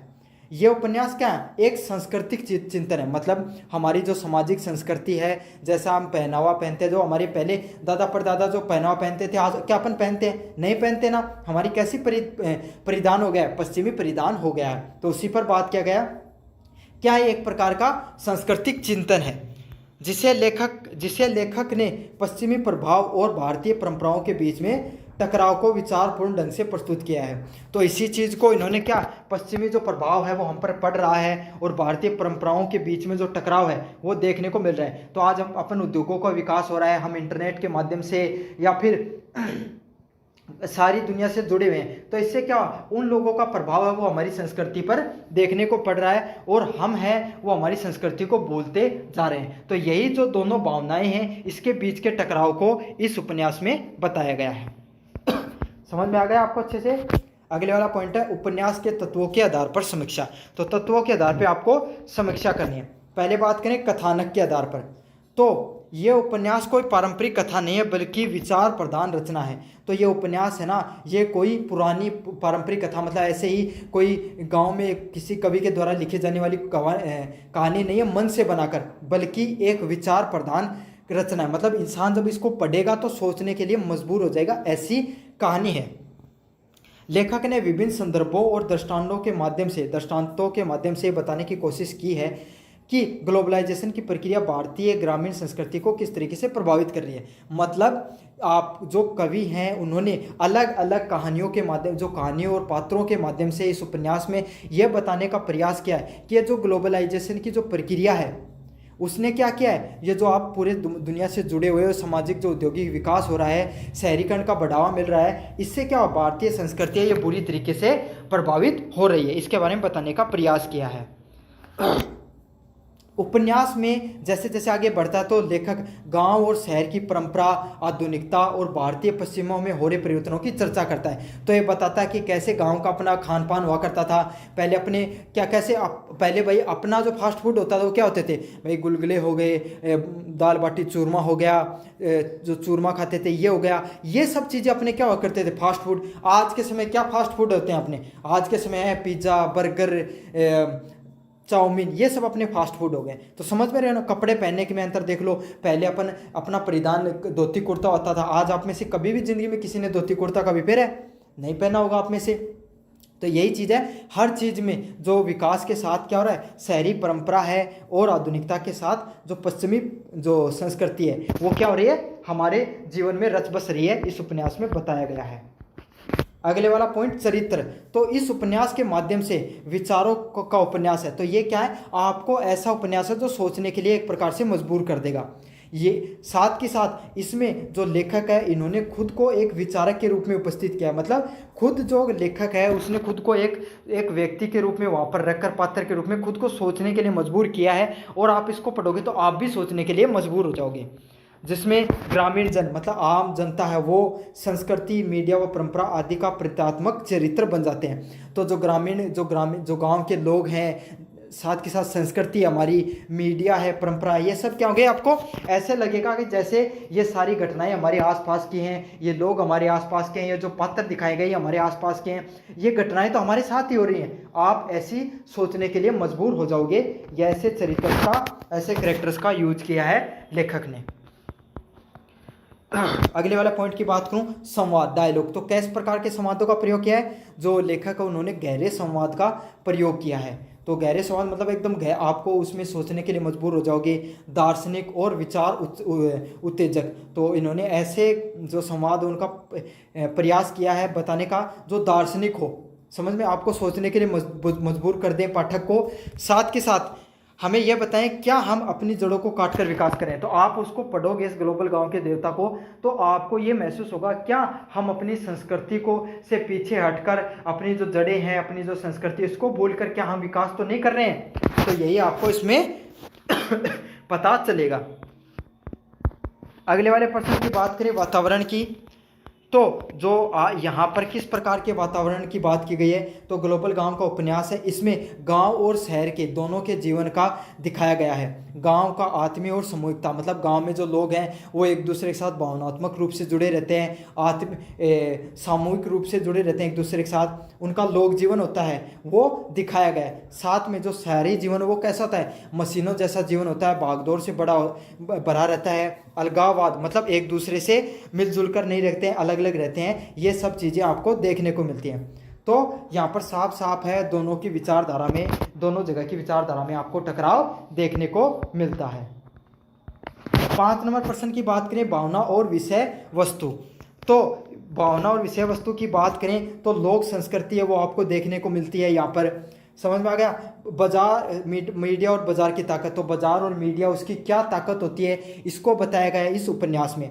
साथ के साथ अपनी जो संस्कृति है वो कहीं खोती जा रही है, उसकी खोज के बारे में भी दिखाया कि भाई हमारी जो संस्कृति है वो विलुप्त होती जा रही है, हमें इसकी फिर से खोज करनी चाहिए। अगले वाला है गांव की आत्मा और उसका लोभ। तो गांव है उसकी जो आत्मा है, जो फीलिंग है वो खत्म हो चुकी है, उसके बारे में बताया गया है। अगले वाले पॉइंट की बात करें, शैली और भाषा। तो डॉक्टर मिश्र है की भाषा है वो कैसे विविधतापूर्ण और विचारशील है। समझ में आ गया। तो डॉक्टर मिश्र उन्होंने कैसी भाषा का प्रयोग किया है, उन्होंने एकदम आप सोचने पर मजबूर हो जाओगे ऐसी भाषा का प्रयोग किया है। साथ के साथ शैली कैसी है, संवादात्मक, मतलब लोग हैं वो आपस में बात कर रहे हैं, आप भी जब पढ़ोगे तो ऐसा लगेगा कि कवि आपसे ही बात करने का प्रयास कर रहा है। साथ के साथ भाषा संस्कृत निष्ठ है, हिंदी के साथ भावनात्मक रूप से गुड है, मतलब जो भाषा है वो हमारी संस्कृति से जुड़ी हुई भाषा है। साथ के साथ भावनात्मक जुड़ाव इसमें आपको ज़्यादा देखने को मिलेगा इस कहानी के अंतर। तो यही है भाषा शैली के बारे में, ये चीज़ें आपको याद रखनी है। निष्कर्ष की बात करूं, ग्लोबल गांव का देवता एक विचारशील चेतनाप्रद उपन्यास है। तो ये जो ग्लोबल गांव का देवता है, ये जो उपन्यास है, ये क्या विचार आपको सोचने पर मजबूर कर देगा। ऐसा एक क्या है, एक ऐसा उपन्यास है। समझ में आ गया आपको। साथ साथ हमें क्या सोच पर मजबूर कर देता है, क्या विकास की दौड़ में हमारी पहचान मिट रही है। तो हम जो है विकास के पीछे भाग रहे हैं, पैसे के पीछे भाग रहे हैं, आधुनिकता के पीछे भाग रहे हैं, क्या इससे हमारी जो वास्तविक पहचान है वो कहीं पीछे तो नहीं छूट रही है। साथ के साथ ये उपन्यास सिर्फ पढ़ने के लिए नहीं है, बल्कि सोचने और आत्मविश्लेषण करने के लिए भी है। तो ये जो उपन्यास आप पढ़ रहे हो, इसको आप सिर्फ पढ़ने के लिए नहीं है, बल्कि आप सोचने पर मजबूर हो जाओगे और आत्मविश्लेषण करोगे कि आज हम जो कर रहे हैं जीवन में, क्या वो हमारी संस्कृति के लिए सही है या नहीं है। ये परंपरा और आधुनिकता के बीच में सेतु है। तो इसमें जो हमारी परंपराएं थी और जो आधुनिकता है, उसके बीच में एक सेतु का कार्य करता है। इस उपन्यास में सभी तत्वों विचारों को जोड़कर एक गहरी संस्कृति समीक्षा प्रस्तुत करती है। तो इस उपन्यास में क्या, सभी तत्वों को जोड़कर एक नई संस्कृति व गहरी संस्कृति को प्रस्तुत करने का प्रयास किया गया है। तो ये है आपका ग्लोबल गांव के देवता का जो कला या विशेषताएं हैं, या क्या क्या उपन्यास की विशेषताएं रही, ये सब मैंने बताया है। चरित्रों का चित्रण किस तरीके से किया गया है, ये भी मैंने आपको बता दिया। मोस्ट इंपॉर्टेंट प्रश्न काफ़ी बार रिपीट होता है। तो कैसा लगा ये आप ज़रूर से बताना, अपने दोस्तों को ज़रूर से शेयर करना। और दूसरे प्रश्नों के उत्तर देखना चाहते हो तो मैंने जो डिस्क्रिप्शन उसमें लिंक दिया है, वहाँ से जाकर देख लेना। कहानी और उपन्यास, उससे संबंधित जितने भी महत्वपूर्ण प्रश्न हैं, जो अति लघुतरात्मक प्रश्नोत्तरी आती है आपके सामने, वो सब मैं लेकर आया हूँ। टॉप प्रश्न आपको करा के आया हूँ। तो इसमें दो टाइप के प्रश्न आते हैं अति लघुतरात्मक। एक आते हैं बिल्कुल छोटे, जैसे लेखक का नाम क्या हो गया, विषय मुख्य विषय क्या हो गया। एक तो ये वाले आते हैं, और एक में आपको क्या होता है, थोड़ा बड़े लिखने पड़ते हैं कि मुख्य संदेश क्या है, चरित्र चित्रण बताना पड़ता है। तो दोनों टाइप के प्रश्न मैं आपको इसमें करवा दूंगा। एकदम डीप रिसर्च करके मैं आपके सामने चीज़ें लेकर आया हूँ। तो आपको क्या करना है, चैनल को सब्सक्राइब कर देना, वीडियो को लाइक कर देना और अपने दोस्तों को जरूर से शेयर कर देना है। तो चलो शुरू करते हैं। सबसे पहले मैं ऑब्जेक्टिव टाइप जो छोटे वाले प्रश्न आते हैं ना, जी कि भाई इनका लेखक का नाम क्या, वो वाले पहले करवा दूंगा, फिर अपन बड़े वाले प्रश्न भी साथ के साथ देख लेंगे। तो चलो शुरू करते हैं। सबसे पहले, उसने कहा था कहानी के लेखक कौन है। तो उसने कहा था कहानी के लेखक कौन है, चंद्रघर शर्मा गुलेरी हैं। तो उसने कहा था कहानी के लेखक कौन है, चंद्रघर शर्मा गुलेरी हैं, वो उसने कहा था कहानी के लेखक हैं। समझ में आ गया आपको। अगले वाला प्रश्न है, उसने कहा था कहानी का मुख्य विषय क्या है। तो उसने कहा था कहानी का मुख्य विषय क्या है, प्रेम, कर्तव्य और बलिदान पर ये कहानी है, वो उसका मुख्य विषय है। क्या है, प्रेम, कर्तव्य और बलिदान पर उसने कहा था कहानी है, वो लिखी गई है। अगले वाले पॉइंट की बात, 3 नंबर प्रश्न की बात करूं, ये छोटे वाले हैं, फिर अपन बड़े वाले जो थोड़े अति लघुतरात्मक में भी 30-40 लाइन लिखने वाले आते हैं, वो भी मैं आपको बताऊंगा। 3 नंबर प्रश्न है, पूस की रात के लेखक कौन है। तो आपको पता है पूस की रात जो कहानी है उसके लेखक कौन है, मुंशी प्रेमचंद है, वो पूस की रात कहानी के लेखक हैं। 4 नंबर प्रश्न की बात करूं, पूस की रात कहानी किस वर्ग की पीड़ा को चित्रित करती है। तो किसको करती है, गरीब किसान वर्ग है, उसके उस वर्ग को, जब आपको पता है हल्को वो कौन होता है, एक गरीब किसान है, वो होता है जिसके ऊपर ये कहानी लिखी गई है प्रेमचंद के द्वारा। तो ये किसको दिखाती है, जो गरीब किसान वर्ग है, उसकी जो उत्पीड़न हो गया, उसका जो शोषण हो गया, जो समाज के द्वारा जो जिस तरीके से संघर्ष करता है और सहनशील व्यक्ति होता है किसान वर्ग, उसके बारे में दिखाया गया है। अगले वाला पॉइंट, आकाशदीप कहानी किसने लिखी है। तो आकाशदीप कहानी किसने लिखी है, जय शंकर प्रसाद के द्वारा आकाशदीप कहानी है वो लिखी गई है। अगले वाला प्रश्न है 6 नंबर प्रश्न, आकाशदीप में कौन सी भावना प्रधान है। तो आकाशदीप कहानी में आपको किस तरीके भावना मुख्य रूप से देखने को मिलती है, त्याग और आदर्श प्रेम है, वो इस कहानी में आपको देखने को मिलता है। तो कौन सी भावना उसमें मुख्य रूप से बताई गई है, त्याग की भावना इस कहानी के माध्यम से पता चलती है, और आदर्श प्रेम कैसा होता है इस बारे में आपको पता चलता है। अगले वाले 7 नंबर प्रश्न की बात करूं, पर्दा कहानी के लेखक कौन है। तो पर्दा कहानी है, इसके लेखक कौन है, यशपाल हैं, वो पर्दा कहानी के लेखक है। मोस्ट इंपॉर्टेंट प्रश्न है, लेखक वाला प्रश्न जरूर से हर बार आता है, एक या 2 प्रश्न जरूर से आते हैं। तो आपको इनमें से एक प्रश्न जरूर देखेगा, जो मैं करा रहा हूँ ना ऑब्जेक्टिव टाइप के जितने प्रश्न कर रहा हूँ, देखना आप एक ना एक प्रश्न इनमें से जरूर देखने को मिलेगा आपको। पर्दा कहानी का लेखक कौन है। तो कौन है पर्दा कहानी के लेखक, यशपाल हैं, वो पर्दा कहानी के लेखक हैं। अगले वाला प्रश्न है, पर्दा कहानी किस सामाजिक विषय पर आधारित होती है? तो पर्दा कहानी किस सामाजिक विषय पर आधारित है? नारी स्वतंत्रता और पर्दा प्रथा की आलोचना पर। तो जो महिलाएं होती हैं उनको पता है आपको जो पर्दा करके रखना पड़ता है, तो उसी पर कटाक्ष और व्यंग्य साहित्य की रचना की गई है। पर्दा कहानी के माध्यम से समाज की वास्तविकता को बताने की कोशिश की है कि कैसे महिलाओं को पर्दे के माध्यम से उनको घर तक सीमित रख लिया जाता है। समझ में आ गया आपको? ये एक चरित्र चित्रण, मतलब एक तरीके का चित्रण दिखाया गया पर्दे को, जिस समय जो महिलाओं को घर में सीमित रख लिया जाता है, उन्हें आगे नहीं बढ़ने दिया जाता है, उसके रूप में उसको चित्रित किया गया है। समझ में आ गया आपको? अगले वाला है, राजा निर्बसिया कहानी के लेखक कौन है? तो कमलेश्वर हैं, वो राजा निर्बसिया कहानी के लेखक हैं। तो कौन है? कमलेश्वर हैं, वो राजा निर्बसिया कहानी के लेखक हैं। अच्छे से करके जाना आपको इसको, ये बहुत अच्छा इंपॉर्टेंट प्रश्न है। अगले वाले प्रश्न की बात करूं, राजा निर्बसिया कहानी के मुख्य पात्र कौन है? तो कौन है? बूढ़ा बाप, जिसे समाज राजा निर्बसिया कहता है। तो इस कहानी के मुख्य पात्र कौन है? राजा निर्बसिया के एक बूढ़ा बाप है, जिसे समाज क्या कहता है? राजा निर्बसिया के नाम से जानते हैं उसको, वही क्या है? इस कहानी के मुख्य पात्र हैं। अगले वाला पॉइंट है, गदल कहानी किसने लिखी है? तो गदल कहानी वो किसने लिखी है? राघव राघव के द्वारा लिखी गई है। तो मोस्ट इंपॉर्टेंट है ये वाला पॉइंट। अगले वाले पॉइंट की बात करूं, गदल कहानी किस सामाजिक समस्या को उठाया गया है? छुआछूत और जातिगत भेदभाव को गदल कहानी के माध्यम से बताया गया है। तो गदल नाम की एक क्या होती है? महिला होती है इसके अंदर, जो क्या करती है आपको पता है, वो मंदिर के अंदर जाती है तो पंडित कहता है, दलित महिला होती है तो वो उसको कहता है कि भाई तुम मंदिर में नहीं जा सकती, दलितों के लिए मंदिर का प्रवेश वर्जित है। तो वो कहती है कि भगवान है वो सिर्फ तुम्हारे नहीं, भगवान सबके हैं, भगवान पर किसी एक जाति धर्म और समाज का कोई अधिकार नहीं हो सकता, भगवान सबके हैं। तो यही है जो राघव राघव है, इनके द्वारा छुआछूत और जातिगत भेदभाव पर यह कहानी लिखी गई है। अगले वाला पॉइंट है, सिक्का बदल गया की लेखिका कौन है? तो कृष्णा सोबती है, वो सिक्का बदल गया कहानी की लेखिका है। तो कौन है? कृष्णा सोबती हैं, वो सिक्का बदल गया कहानी की क्या है? लेखिका है। ये भी मोस्ट इंपॉर्टेंट प्रश्न है, आपको देखने को मिलेगा एग्जाम के अंदर ये वाला प्रश्न। सिक्का बदल गया कहानी के मुख्य विषय कौन है? तो विभाजन के समय बदलते मानवीय मूल्य हैं, उसमें वो क्या है? सिक्का बदल गया कहानी के प्रमुख विषय हैं। तो समझ में आ गया आपको? विभाजन के समय में जैसे जैसे जो लोगों की भावनाएं बदल रही थी, लोगों ने समाज के अंदर एक दूसरे हिंसा फैल गई थी, धर्म के आधार पर एक दूसरों को मारकाट मचा हुआ था, तो वही चीज़ है विभाजन के समय में। जैसे ही विभाजन होता तो सिक्का, जो लोग एक साथ मिलजुल कर रहते थे वही लोग एक दूसरे के दुश्मन बदल गए, ये बताया गया है। अगले वाला प्रश्न है, तिरछी कहानी के लेखक कौन है? तो तिरछी कहानी के लेखक कौन है? उदय प्रकाश है, वो तिरछी कहानी के लेखक हैं। अगले वाला पॉइंट है, तिरछी कहानी का प्रमुख प्रतीक क्या है? तिरछी कहानी का प्रतीक है डर और सत्ता का आतंक। तो आपको पता है कि जो यहाँ पर ये कहानी बताई गई है, इसके अंदर दो कहानी में डर और सत्ता है, उसका किस प्रकार से आतंक है उसके बारे में बताया गया है। काफ़ी मोस्ट इंपॉर्टेंट प्रश्न है। तो ये सारे के सारे आपके छोटे वाले प्रश्न थे।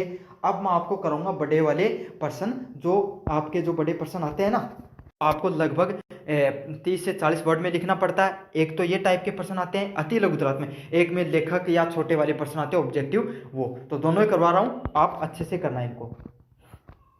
इससे पहले मैं आपको, काफ़ी बच्चों का सवाल रहता है कि सर हमें क्या कि सॉल्यूशन की पीडीएफ चाहिए, जो आप इंपॉर्टेंट क्वेश्चन देते हो ना, तो वहाँ पर क्या, वो कहाँ पर मिलेगी? तो वो आपको हमारे चैनल, जो यूट्यूब टेलीग्राम चैनल है, उसके डिस्क्रिप्शन में आप जैसे ही क्लिक करोगे तो उस पर क्लिक करते आप हमारे टेलीग्राम चैनल पर पहुँच पाओगे। आप जैसे ही हमारे यूट्यूब चैनल टेलीग्राम चैनल पर आपने क्लिक किया तो ऐसे टेलीग्राम चैनल पर आप आ जाओगे।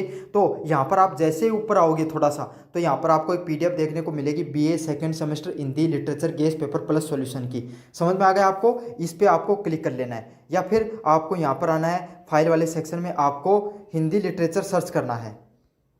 तो यहाँ पर देखो ये पहली पीडीएफ जो खुल के आ रही है, BA second semester Hindi literature guest paper plus solution के नाम की। तो ये वाली आपको, जो वाली पीडीएफ है, इसको डाउनलोड कर लेना है और पढ़ लेना है। इस पीडीएफ में आपको सारा का सारा सॉल्यूशन है वो देखने को मिल जाएगा। देख सकते हो आप, जितने भी इंपॉर्टेंट क्वेश्चन हैं इनके सारे सॉल्यूशन करा रखे हैं। अगर अभी तक आपने कुछ नहीं पढ़ा है तो इस पीडीएफ को लास्ट में पढ़कर चले जाना।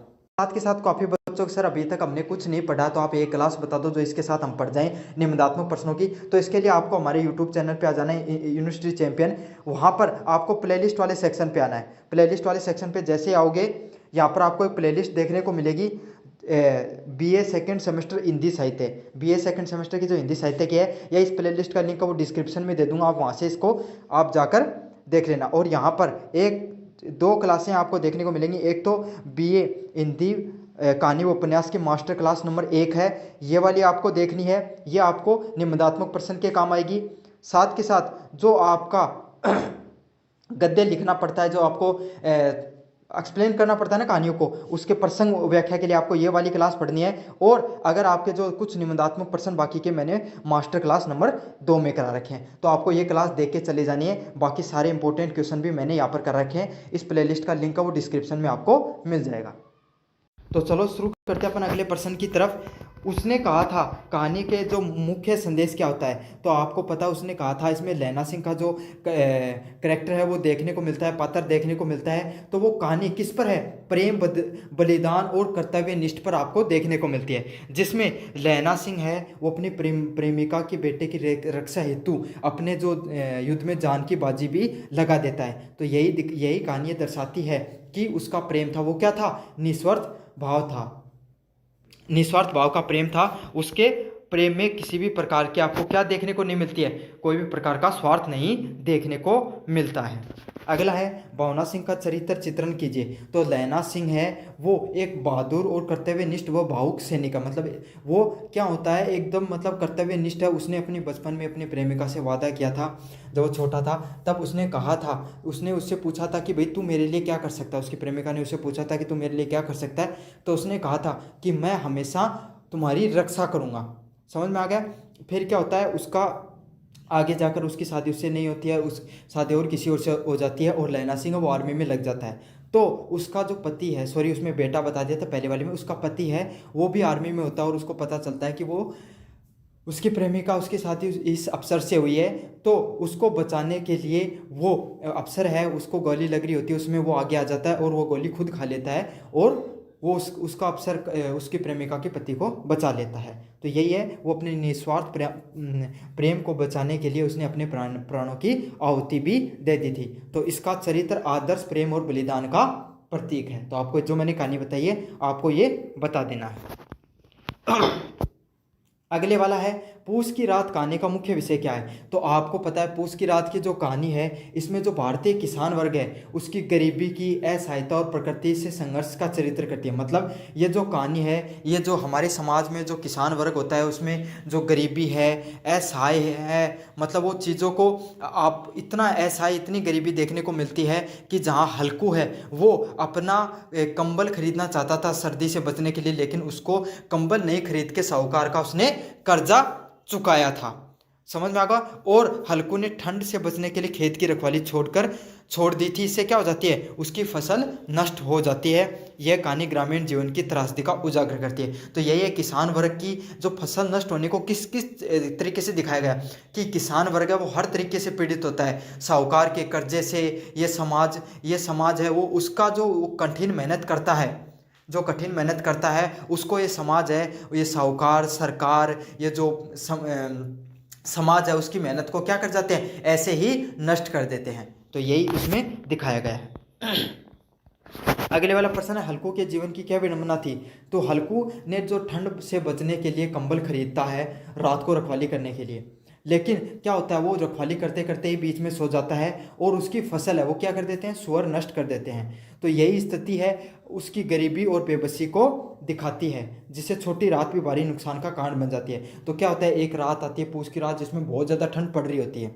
तो हल्कू क्या करता है, उस ठंड से बचने के लिए उसके पास कंबल तो थी नहीं, तो उसके कुत्ते के पास, जो उसका कुत्ता होता है उसके पास, वो आग जलाकर क्या थोड़ी देर बैठ जाता है आराम करने के लिए, लेकिन उसकी आँख लग जाती है। जैसे आँख लगती है तो वो सो जाता है और गर्मी के कारण क्या उसको अच्छी गहरी नींद में सो जाता है। तो सुअर आते हैं और सारी उसकी फसल नष्ट कर देते हैं। तो यही चीज़ है, और फिर फसल नष्ट करते हैं तो उसे फिक्र होती है कि भाई साहूकार का कर्जा भी चुकाना था उसको, ये सब चीज़ है।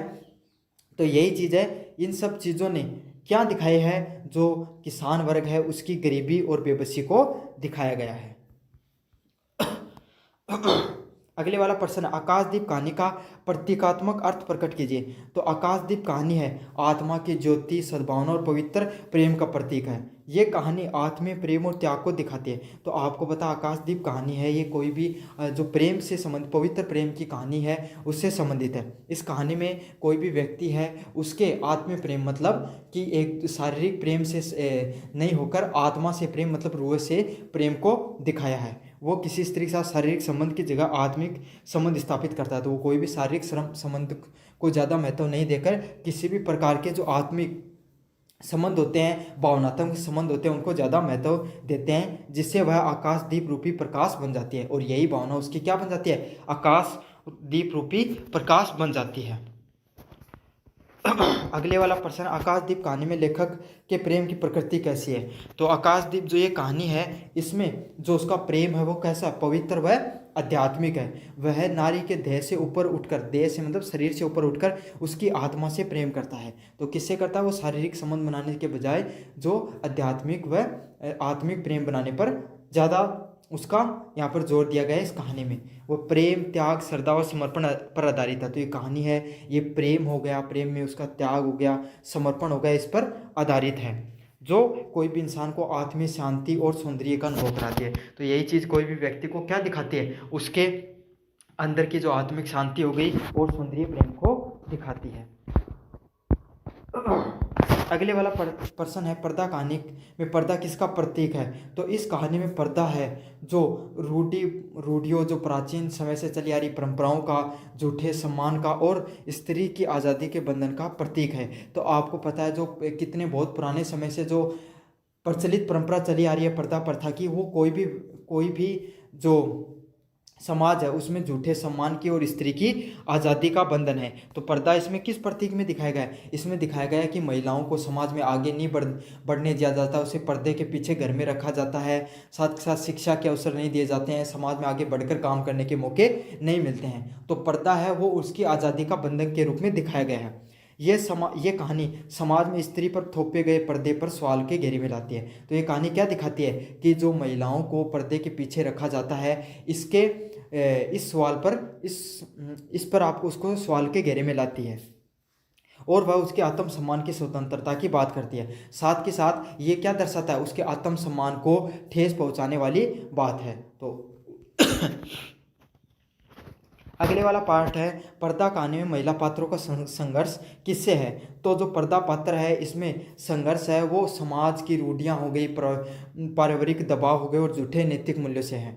तो ये जो पात्र है, ये जो कहानी का पात्र है पर्दा कहानी का, इसमें जो संघर्ष है, जो रूढ़ियों, जो इतने दिन से जो समाज में संघर्ष चला आ रहा है, और साथ के साथ जो महिलाओं को पारिवारिक दबाव होता है, उन्हें बाहर नहीं निकलने दिया जाता है, और जो झूठे नैतिक मूल्य हैं, झूठे हमारी सामाजिक संस्कृति के चक्कर में महिलाओं को क्या कर दिया जाता है, उन्हें घर से बाहर नहीं निकलने दिया जाता, पर्दे के पीछे रखा जाता है। वह अपने स्वाभिमान और अधिकार के लिए आवाज़ उठाती है। तो इस कहानी की जो पात्र है वो अपने स्वाभिमान के लिए, मतलब अपने आत्मसम्मान की लड़ाई के लिए, अपने अधिकारों के लिए क्या करती है, आवाज़ उठाती है, जो यशपाल के विरोधी न्यारी विमर्श को स्पष्ट करती है। तो यही है, ये इस जो यशपाल हैं, जो इस कवि का लेखक हैं इस कहानी के, वो नारी के जो विद्रोह स्वभाव को इस कहानी के माध्यम से उन्होंने दिखाने का प्रयास किया है कि महिलाओं को भी समाज में आगे बढ़कर काम करने के मौके दिए जाएं। अगले वाला प्रश्न है, राजा निर्बसिया कहानी के केंद्रीय विचार क्या है। तो राजा निर्बसिया कहानी है, इसका केंद्रीय विचार क्या है। ये कहानी सामाजिक विडंबना और टूटते मानवीय संबंधों पर आधारित है। तो ये कहानी है, ये समाज के अंदर जो आज के समय जो अपने मानवीय संबंध हैं, लोगों के आपस में जो विचार नहीं मिलते हैं, उस पर आधारित है। एक वर्द कलाकार समाज को तिरस्कृत होकर भी अपने मान सम्मान के लिए जीता है। तो इसमें बताया गया है कि एक बूढ़ा जो कलाकार होता है ना, वो समाज से अपना मान सम्मान खोकर भी समाज से अगर उसको निकाल भी दे, लेकिन फिर भी वो अपने मान सम्मान के लिए, अपने अधिकारों के लिए जीता है। राजा निर्बसिया एक प्रतीक है जो ऐसे व्यक्तित्व को जो अकेला होकर भी गरिमा बने हुए। तो इसमें ऐसे प्रतीक के रूप में दिखाया गया है जिसे समाज ने तिरस्कार कर दिया है, समाज से उसको बाहर निकाल दिया है, लेकिन फिर भी वो अकेला रहकर भी अपने आत्म सम्मान, अपने मान सम्मान का जीवन जी रहा है, गरिमापूर्ण जीवन जी रहा है, फिर भी वो लोगों के चाटुकारिता में नहीं करता है। अगले वाला प्रश्न है, राजा निर्भसिया पात्र का चरित्र विश्लेषण कीजिए। तो राजा निर्भसिया है वो आत्म सम्मान से भरा हुआ वर्द व्यक्ति है। मतलब राजा निर्भसिया वो कौन कौन है? एक आत्म सम्मान है उसके अंदर, उससे भरा हुआ, मतलब एक वर्द है जो भले ही तिरस्कृत है, जिसे चाहे समाज ने बाहर निकाल दिया है, फिर भी वो अपनी कला और गरिमा को नहीं छोड़ता है। फिर भी वो क्या करता है? अपनी कला है उसकी, जो साहित्य कला, उसको नहीं छोड़ता है और अपने गरिमा को नहीं तोड़ता है। वह टूटे संबंध और सामाजिक अनदेखी के बावजूद एक आदर्श रूप में सामने आता है। वो जो उसके संबंध हैं जो टूट गए हैं समाज से, और समाज जो उसको तिरस्कार कर रखा है, उसके बावजूद भी वो क्या करता है? एक आदर्श रूप में उसको दिखाई देता है। गदर कहानी में जातिवाद का चित्रण कैसे हुआ है? तो गदर कहानी में जो जातिवाद है उसको दिखाया गया। मैंने बताया था गदर नाम की एक महिला है जो कहाँ से आती है? वो दलित समाज में आती है, और वो क्या होती है? मंदिर में जाना चाहती है, तो पुजारी उसको रोकता है। तो वो क्या कहता है? कहती है कि सिर्फ मंदिर पर, जिस पे ये भगवान पर सिर्फ तुम्हारा भी अधिकार नहीं है। तो यही है जातिवाद का इसमें चरित्र चित्रण किया गया। तो गदर कहानी से जातिवाद, मानसिकता और सामाजिक भेदभाव पर करारा प्रहार किया गया। तो इस कहानी के माध्यम से जो जातिवाद की जो मानसिकता है और सामाजिक भेदभाव है, इस पर क्या क्या है? बहुत ही कड़ा प्रहार किया गया है। नायक एक नीची जाति की गदर महिला से प्रेम करता है, लेकिन समाज उसे स्वीकार नहीं करता है, और कहानी में सामाजिक क्रांति और मानवीय संबंधों की सच्चाई को उजागर किया गया है। गदर के चरित्र कैसे प्रेरणादायक है? तो कैसा है? गदर निडर, सजीव और स्वाभिमान स्त्री है। वह प्रेम में ईमानदार है और सामाजिक भेदभाव के विरुद्ध पहचान बनाई है। उसका साहसी व्यवहार और आत्मसम्मान उसे एक सशक्त महिला पात्र बनाता है। तो गदर कैसी है? वो एक निडर व सजीव व स्वाभिमान वाली स्त्री है। वह प्रेम में ईमानदार है और सामाजिक भेदभाव के विरुद्ध अपनी पहचान बनाए रखती है। उसका साहसिक व्यवहार और आत्मसम्मान उसे एक सशक्त महिला का क्या पात्र बनाता है। अगले वाले प्रश्न की तरफ बढ़ें। सिक्का बदल गया शीर्षक का प्रतीकात्मक अर्थ बताइए। तो इस शीर्षक का अर्थ है सामाजिक और पारंपरिक संबंधों के मूल्यों में परिवर्तन। समझ में आ गया? तो इसका क्या क्या अर्थ है कि सामाजिक और जो पारंपरिक जो संबंध और मूल्यों में परिवर्तन किया गया है वो दिखाया गया है। कहानी दर्शाती है कि समय के साथ इंसानी सोच, रिश्ते और व्यवहार कैसे बदलते हैं और पुराने मूल्य कैसे टूटते हैं। तो देखो मैं बताता हूँ क्या होता है। सिक्का बदल गया में क्या होता है? जैसे भारत का विभाजन होता है, तो जो लोग एक साथ रहते थे, जो लोग एकजुट रहते थे, सारे जाति धर्म वर्ग के लोग, जैसे विभाजन होता है तो आपको उनमें धार्मिक विभाजन देखने को मिलता है। जो लोग कल एक थाली में खाते थे, वही लोग एक दूसरे को मारने काटने पर तुल जाते हैं। तो इसी कहानी में यही दिखाया गया है। कहानी में बस यही दिखाया गया है कैसे वक्त के साथ इंसान की सोच, रिश्ते और व्यवहार में बदलाव आता है और पुराने जो मूल्य होते हैं वो टूट जाते हैं। तो ये काफ़ी मोस्ट इंपॉर्टेंट है ये वाला, अच्छे से पढ़ जाना इसको भी। अगले वाला है, सिक्का बदल गया कहानी का मुख्य संदेश क्या है? तो ये कहानी रिश्तों की दरार और मानवीय मूल्यों के हास व स्वार्थी सोच पर करारा व्यंग्य करती है। ठीक है, कहानी में समय के साथ बदलते संबंधों की संवेदना खो जाती है और रिश्ते भी सिक्के की तरफ बदल जाते हैं। तो मैंने बताया था ना कि जो लड़ाई वगैरह होती है, जो युद्ध, मतलब देश का विभाजन होता है, बताया गया है कि जो रिश्ते कल तक एक दूसरे के साथ रहते थे, उन रिश्तों में दरार आ जाती है। कैसे मानवीय मूल्य, कैसे मानवता है वो तार तार हो जाती है। कैसे लोग अपने स्वार्थ के लिए क्या कर सकते हैं? मानवता को पीछे छोड़कर, अपने रिश्तों को पीछे छोड़कर एक दूसरे को मारने काटने पर तुल जाते हैं। तो इसी पर क्या एक व्यंग्य दिखाया गया है। ये कहानी बताती है कि समय के साथ जो संबंध है वो भी बदल जाते हैं और उनकी भावनाएं भी बदल जाती हैं। तो ये कहा गया है कि जो रिश्ते हैं वो सिक्के की तरह बदलते रहते हैं। तिरछी कहानी में भय का चित्रण कैसे किया गया है? तो कैसे किया गया है? तिरछी कहानी में उसमें भय का मनोवैज्ञानिक चित्रण किया गया है। तिरछ एक प्रतीक है जिसमें बाल्यावस्था में डर, असुरक्षा व समाज की विकृतियां हैं। लेखक डर को की मानसिक स्थिति के रूप में प्रस्तुत करता है जो जीवन भर पीछा करता है। तो इस कहानी में जो डर है उसको मनोवैज्ञानिक बताया गया है। उसमें बताया गया है कि बाल्यावस्था में अगर किसी बच्चे को डर लगता है, जो समाज के अंदर विकृतियाँ होती हैं, वो इंसान को उसके मन में रच बस जाता है और वो जीवन भर उसका पीछा नहीं छोड़ता है। तो चलो ये मैंने करवा दिया आपको। अब आपके उपन्यास से 2-3 प्रश्न करवा देता हूँ जो इम्पोर्टेंट है। अगले वाला प्रश्न है, ग्लोबल गांव के देवता की कहानी का मुख्य विषय क्या है? तो ग्लोबल गांव के देवता हैं उसका जो मुख्य विषय क्या है? ग्लोबलाइजेशन है। मतलब जो भूमंडलीकरण मतलब क्या सारे वैश्वीकरण है, आज के समय हमारा जो समाज है वो पूरी दुनिया से जुड़ा हुआ है। पश्चिमी सभ्यता हो गई, पश्चिमी संस्कृति हो गई, सभ्यता हो गई, खान पान हो गया, वो सब हम अपनाए हुए हैं। तो इस पे उसका जो प्रभाव है, जो ग्रामीण समाज है, आदिवासी संस्कृति है और जो जीवन शैली है उस पर कैसे उसका दुष्प्रभाव पड़ रहा है, ये दिखाया गया है। ये दिखाता है कैसे आधुनिक विकास आदिवासियों के विकास का कारण बनता है। तो कैसे वहाँ पर क्या है, जो लोग विकास के नाम पर खनन करने के लिए आते हैं उस गांव के अंदर, उनके विकास के नाम पर उनके घरों को उजाड़ दिया जाता है। तो इस कहानी में यही दिखाया गया है। उनके देवी देवता, जंगल और जीवन मूल्य को खत्म होते जा रहे हैं। तो उसमें यही दिखाया गया है कि उनके जो आधुनिक विकास के नाम पर उनके देवी देवता हैं, जंगल है और मूल्यों का क्या होता जा रहा है, नष्ट होते जा रहे हैं। अगले वाला प्रश्न है, देवता शब्द का प्रतीकात्मक अर्थ इस कहानी में क्या है। तो इस कहानी में देवता उन पारंपरिक मूल्यों, विषयों की और प्रकृति के प्रतिनिधित्व करता है जो आदिवासी समाज का क्या है, पूजनीय है। तो क्या होगा, आपको आदिवासी जो समाज है उनके लिए जो उनके देवता कौन होते हैं, जंगल होते हैं। तो यही बताया गया है कि तो देवता उनके जो विषय है, विश्वास है, जो जंगल के प्रति, समाज के प्रति, एक दूसरे के भावनात्मक जुड़ा हुआ लोगों का एक साथ तथा प्रकृति के प्रतीक हैं, है ना। वो सब क्या है, जो आदिवासी लोग हैं वही प्रकृति को पूजते हैं, एक दूसरे की कदर करते हैं, भावनात्मक रूप से जुड़े होते हैं, यही चीज़ है। तो इस जो ये वैश्वीकरण है इसकी चकाचौंध में ये देवताएं हैं, ये जो प्रकृति के जंगल है वो क्या हो जाते हैं, नष्ट हो रहे हैं, उनकी उपेक्षा की जा रही है। इसीलिए असल में देवताओं को आदिवासी संस्कृति के खत्म होते मूल्यों का प्रतीक के रूप में दिखाया गया है। अगले वाला प्रश्न है, ग्लोबल गांव शब्द की किस स्थिति को दर्शाता है। तो ग्लोबल गांव का अर्थ है पूरी दुनिया एक गांव बन गया है। तो कैसे दिखाया गया कि भाई आज अपन सारे दुनिया से जुड़े हुए हैं, अपन भी इंटरनेट के माध्यम से सारी हर देशों की संस्कृति, सभ्यता, खान पान को अपन जानते हैं। तो वही दिखाया गया है, ग्लोबल गांव का अर्थ भी यही होता है कि सारा दुनिया वो क्या बन गई है, एक गाँव के रूप में ही हो गई है, जहाँ तकनीक, बाजार व पूंजीवाद हर कोने तक पहुँच गई है। तो जिससे क्या हुआ, तकनीक हो गया, बाजार और पूंजीवाद या पैसे का महत्व वो हर कोने तक पहुँच गया है। इस कहानी में यही बताता है कि कैसे ग्लोबल मॉडल स्थानीय संस्कृति, आत्मनिर्भरता और पर्यावरण को नष्ट कर रहा है। तो इसमें यही बताया गया है कि जो ग्लोबलाइजेशन हो रहा है इससे जो हमारी संस्कृति है, आत्मनिर्भरता एक दूसरे के ऊपर और जो पर्यावरण है वो धीरे धीरे क्या होता जा रहा है, नष्ट होता जा रहा है। 4 नंबर प्रश्न की तरफ बढ़े। कहानी में आदिवासी समाज की समस्याएं किस रूप में चित्रित की गई हैं।